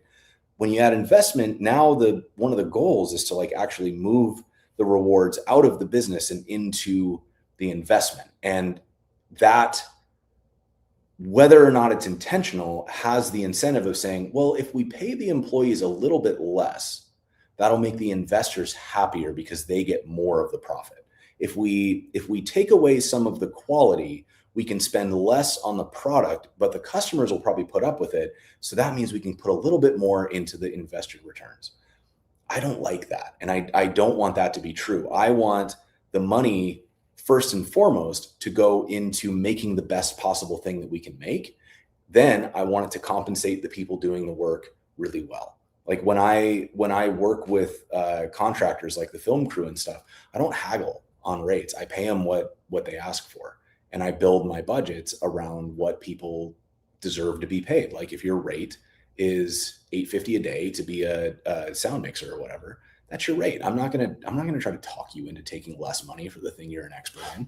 I'm obviously like, if you come to me and tell me that your rate is $2,000 a day, like I can't afford that. Like, and so I'm gonna have to work with a different sound mixer. So, there's some like checks and balances here, but I'm also, I want to pay people rates that they are comfortable with and that they're excited about. Because when I have a new project, when I go out to my network, I don't want them to think of me as the person who's always asking them to work for less. I want them to think of me as the person who pays them what they ask for and pays them quickly and treats them well, right? Like I want to be a preferred job, not the backup job. And that's a philosophy that I've taken with me for most of my life is like, I've learned what happens when you try to nickel and dime, and it results in you becoming the contingency plan. People will dump your job to take one that pays better or treats better. And I don't want that. I want the people who are involved, whether they're contractors or employees, to feel like they 100% get what they deserve for doing the work. And if I have employees, I want the employees at the end of the year, if they do really good work and we grow, like that should be a bonus for you. That shouldn't be a bonus for me. Like it should be a bonus for us. Right? We should all get a big bonus and go remodel our primary suites.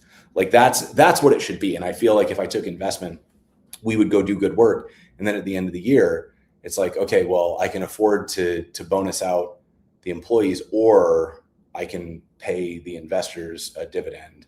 And I feel like I'm contractually obligated now to pay the investors the dividend. And that to me is not, I don't like that. I don't want to do that. So tough. It's a tough place to be in, because this is actually why we're looking at the workshop thing, and why I've been trying to find ways to focus on growing the supporter network. Is we need, if I want to grow in the way that I want to grow, we need recurring revenue, right? I can't hire people on the promise that I'm going to make a sale every month, because I've played that game before. It's going to result in layoffs. And I have done exactly one layoff in my entire life. It was when I had my first agency. I tried to hire somebody. I wasn't able to sell fast enough, and it absolutely crushed me. Like this was a good friend that I had hired, and I had to tell them that I couldn't pay their salary anymore. Like it was awful. It was truly like one of the worst days of my life.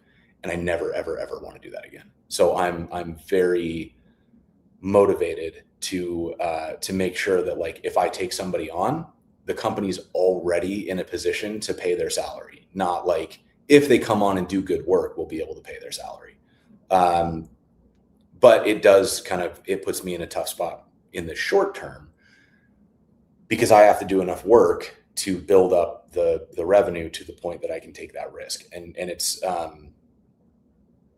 it's getting there. We're making progress. Like it's definitely not like I don't know how this is going to happen. And I'm not like uncomfortable with hard work. Like and I mean, to be clear, like I took a weekend off last week. I'm gonna, we've got family coming into town, and I'll probably take Friday off this week. Like it's not like I'm like working 24 hours a day and like driving myself into the ground. I'm working, I would say, probably a 40 to 50 hour week on average, and that to me feels manageable.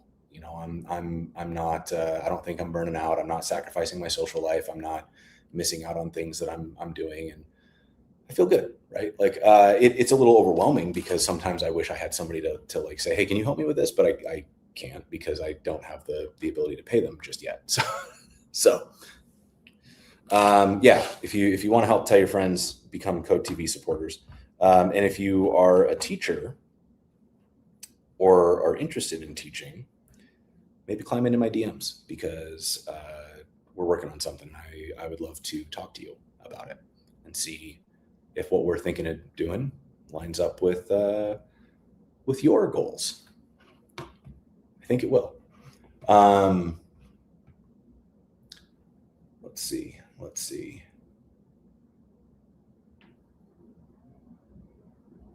Learning to code is like learning to talk in another layer, like another language.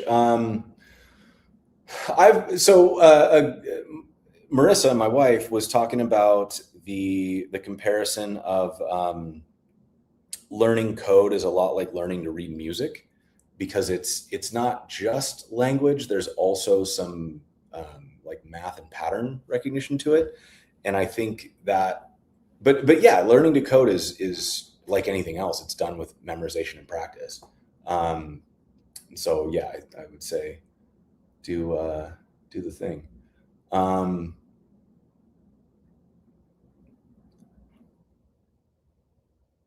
Would I take over your web design business if you get drafted? Oh God, let's just hope that doesn't happen, huh?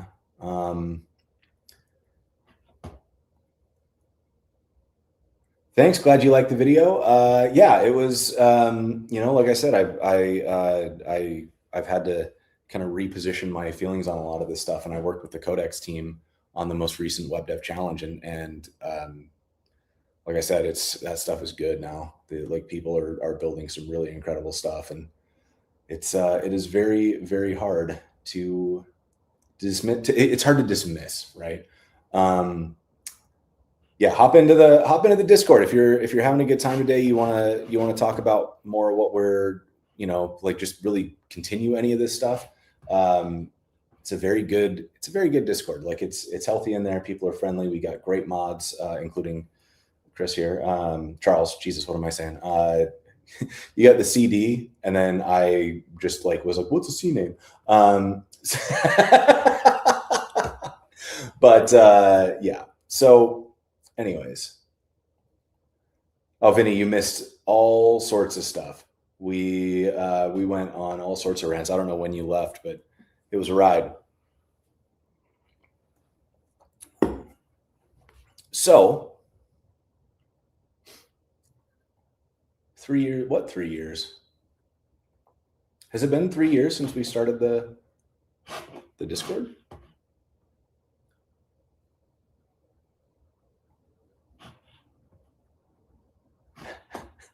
Three years and I call you Chris. I'm sorry. I know. This is the problem with not using your real name, is that that I know you as a handle. If the Vinnies didn't harass me so much, I would probably not know that they were anything other than a V name.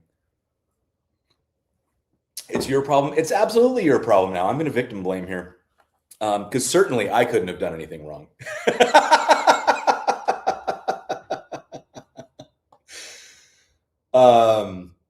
Yeah. So what else is new? I'm really excited. I got, update on the commercial building process for anybody who's interested. So the high level is we have outgrown the studio that I'm in now. That's the one that I'm standing in. We have had to start renting other locations for other productions because we just can't fit them in here anymore. And what that is meaning practically is that I've started looking around at bigger spaces. I was originally looking to rent. The rent was real high. So then I started wondering what it would look like to purchase. And it turns out purchasing commercial real estate is feasible if you have a business that's making money through the Small Business Association. And I've been very lucky that my business has been successful, so I am doing that. And so the process of going through the SBA is complicated, and it's a lot of paperwork and like proving that you have what you say you have, and doing financial projections and a million little things because basically they have to like validate that they're making a good investment. Because if they just gave you the money and then you fail to run the business at all, it would be bad for everybody, right? Honestly, going through this process, I wish that they would do more of this kind of vetting with like all businesses. Like, it'd be really interesting if every startup had to like actually talk about who their customer was and how they were going to monetize and like prove that there's a market there before they could get a $10 million seed round for AI for dogs or whatever it is that they're planning to sell. I feel like it would make a lot of changes in who got investment if it wasn't vibes-based investment, but was like facts-based or like plan-based investment. All that being said, I've been kind of working through what I believe is the hardest part, because it's a bunch of chicken and egg problems where, like, in order to get the loan, you need to have a bid and permits, right? But in order to pull permits, you have to be pretty damn sure you're going to buy this building. And in order to get permits, you have to have an architect do like drawings and like make sure that you understand which permits you actually need. And you have to have a general contractor who can bid out the job. And in order to get the contractor to bid out the job, you have to have a plan. In order to have the plan, you have to have an architect. In order to have any of that, you have to have money. So in the SBA it kind of like gives you a lot of complicated problems where you're having to sort of do a lot of processes all at the same time.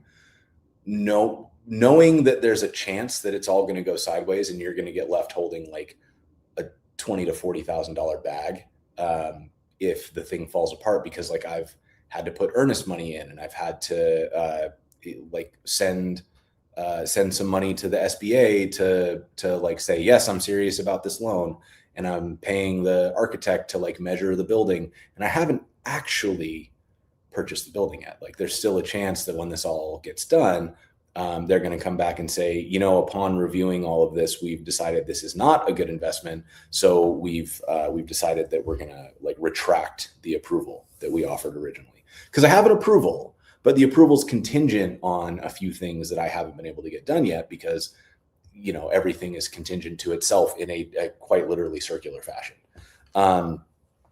So the exciting thing is I finally got a GC to come in and bid the project. And I had a few, and I was like super unimpressed with most of them. But I had one come in and I really like did what I expected a GC to do, was capable of talking through the plan, understood what I was trying to do, offered suggestions based on their experience, went to the right subcontractors to get better pricing than I could get by talking to a contractor directly. And all of that has led to us getting to the point where like we have an amount that I can now take to the SBA and say, this is what we're going to spend on construction. And that triggers the next thing, which is an appraisal, because in order to do the final approval, they have to appraise the building as is, and then they have to appraise the building as designed. So looking at what we're planning on doing, does it actually increase the value of the building enough to justify the amount of like investment we're putting into the renovations on the building? Good times, really good times. And like these numbers are like eye-watering too. Like, it's more money than I've ever dealt with in my life. It's all great fun. But the upshot of it is that I'll have enough space to have like a studio that's more or less dedicated to Web Dev Challenge. I'll have more storage space, because right now I'm paying for a storage unit up in Vancouver. which is, a 25-minute drive from here. It's out by my parents' house is why I put it up there.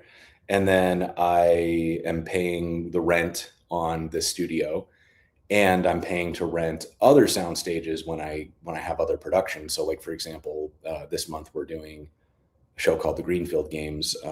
We're filming episode 2. Episode 1's going to come out soon. I'm really excited for everybody to see it. But the rentals on that and this other thing, we're going to spend something like $60,000 on rentals alone, just for those 2 shows. And if that instead gets applied to, the mortgage, that's an extra $5,000 a month that could go toward paying for a mortgage on a building that's actually building some equity and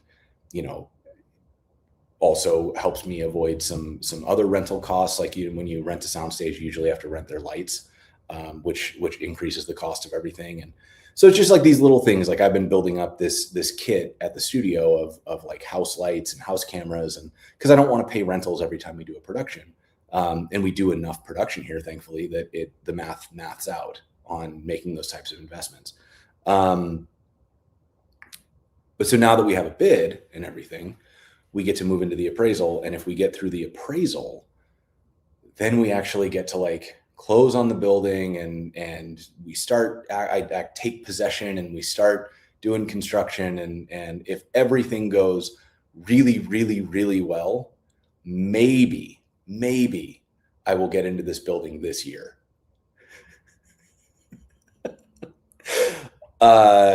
Construction is wild. Like commercial construction especially is wild because you get the drawings and then you have to go get permits pulled against those drawings. And like the city will take anywhere from 4 to 8 weeks to get back to you. And if they have anything, even a comment, you like fix it, send it back same day, another 4 to 8 weeks. So if you are unlucky and have to make, 2-3 rounds of revisions, you might be looking at like in a worst case scenario, call it 32 to 40 weeks to get your permits, which is like 40 weeks is what, 10 months ish, call it 9-10 months. That's brutal. Like that is an absolutely brutal way to spend your time, is like waiting for the city to approve the thing so that you can start building it. And then when you start building it, like you got to do demolition. You have to, we need to replace the roof. We need to get electricians in there. We need to get the plumbing updated. We need to there's so much that needs to be done in that building. So if we get lucky, right, and we nail the plans first try, it's like kind of the best case scenario here is that we could get in by the end of December with a miracle. More realistically, I'll get in like June of next year, which also sucks because the lease on this studio is up at the end of this year. And so I'll have to figure out some kind of like temporary thing. Everything's going to be fine. But these are the adventures that you get to go on as a commercial real estate, whatever the hell I am, first time buyer. I'm really I'm doing this for a lot of reasons. Like I believe, first and foremost, I think it's the right thing to do for Code TV. It's going to allow me to set up. It's going to be a different business actually, because Code TV is a production company. It doesn't actually have assets, or it shouldn't have assets other than the intellectual property. And then the studio is what has the assets, and then the building is its own separate assets. So you end up with like 3 different businesses. There's a holding company for the building. And the reason for that is that if you have a studio and say something goes wrong, like you, I don't know, you make a mistake, you leak some kind of confidential data, whatever it is, and it's for a giant company that's really litigious, like say we took an Oracle project and they decide to sue us. If everything was held under one company, there's a chance that Oracle could I'm going to stop saying Oracle because I've said it 3 times now. I think that summoned their lawyers. If the big company decided that they were going to sue us, they could theoretically, if it was all under one company, take the building as part of the damages. Whereas if it's 2 businesses, if the building lives in a holding company, the studio lives in its own company, then they could only take the assets of the studio. They wouldn't be able to reach across into the holding company. And so that's why you see companies like split up like that. And so I want Code TV to be a production company, and what it makes is Web Dev Challenge, Greenfield Games, et cetera, et cetera.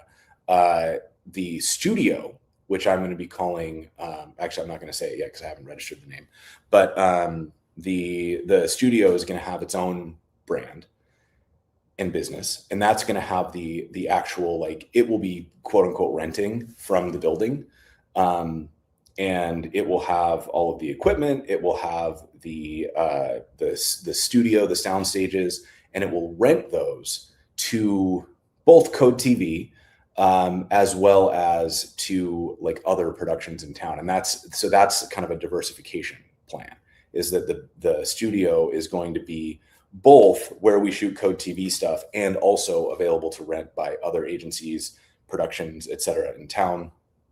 I know that there was a soundstage in town, but it had to move out because they were renting, and their rent just got untenable. And so my hope is that I can fit a need for people who don't want to necessarily drive outside of Portland to do soundstage work. And I don't think it'll be like a replacement for the existing sound stages. I think it'll just kind of be like another option, is my hope. And that will, maybe I'll get lucky. I'll be able to book like 4 days a month on that. That would go like almost halfway toward paying the mortgage on its own. And then long term, I'm actually going to set up podcast studios. And the plan is that inside of the studio, there will be 2 rentable rooms that are equipped with video and audio stuff, so that you can come in and rent for an hour or 2, bring in your crew, film your podcast, and you can either do that like I would have a producer who would be there that would like turn on the cameras, make sure that you get your raw files and all that kind of stuff. Or if you wanted to, we could also feed that through an editor pipeline and just deliver you a final asset. That's the plan. That'll take a little while because we can't afford that in the first phase.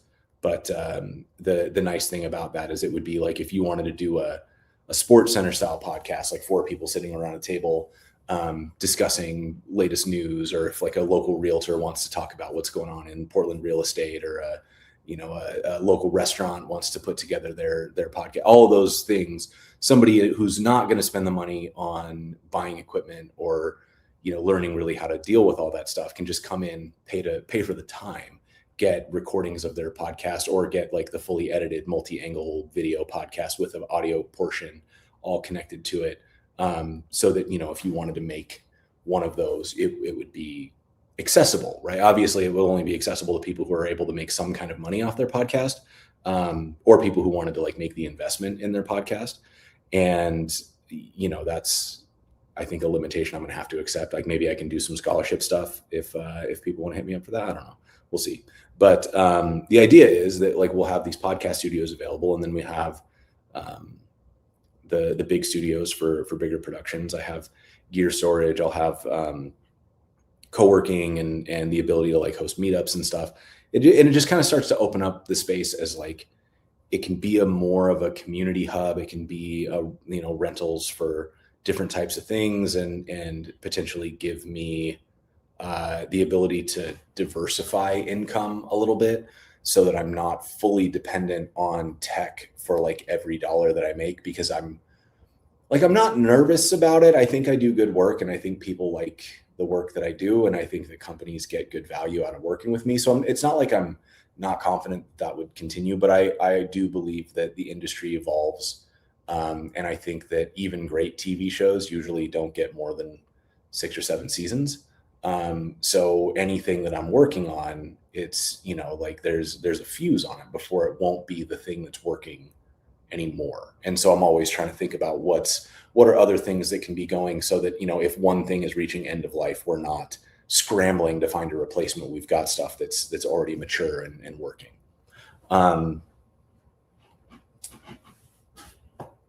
Where are we at?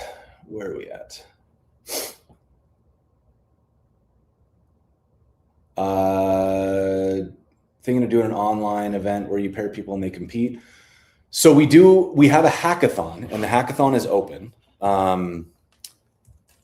Where is it though? It's at Hackathon. Here it is.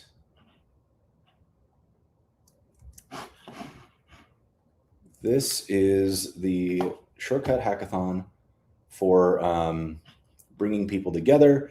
This is the challenge. It's so that's going to be open until midnight on April 20th. So the very beginning of it, like the end of April 19th, beginning of April 20th, at midnight. Build an app, use Codex as part of it, and we've got some prizes. You can get like $50 credit at the Code TV store. We're working on badges. We're gonna open up the ability to showcase your app, so you'll be able to do a demo. If you want to find somebody to team up with, we highly encourage that, but like we don't have a way to facilitate it. That's something that is on my eventual wish list, is trying to figure out how to like matchmake teams. But there's so many weird things that go into moderating that kind of stuff that like I want to get it really right, because yeah, if we did this and it somehow caused people to get harassed or something, I would feel very bad, and I don't want to. I don't want anybody to have to experience the bad kind of matchmaking. So we're going to make sure we get it right if we decide to do it. In the meantime, yeah, you can get on the Code TV Discord.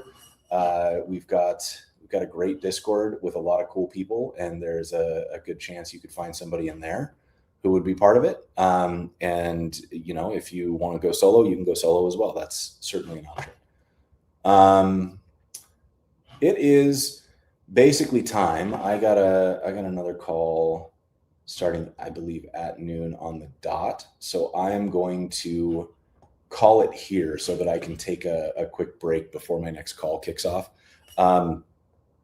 This is a fun one, y'all. I appreciate you taking the time. As always, it means so much to me that y'all are willing to come hang out during a Tuesday morning. So thank you for being here. Thank you for being part of the Code TV community. Thank you for always asking good questions that tee me up for a solid rant or two. And stay tuned, because we got some fun stuff coming up. Make sure you go watch that new episode of Web Dev Challenge. Do consider getting on that hackathon. It will be a fun one. The apps that got built in the show are really good. So go check those out for inspiration, and then make your own. Love y'all.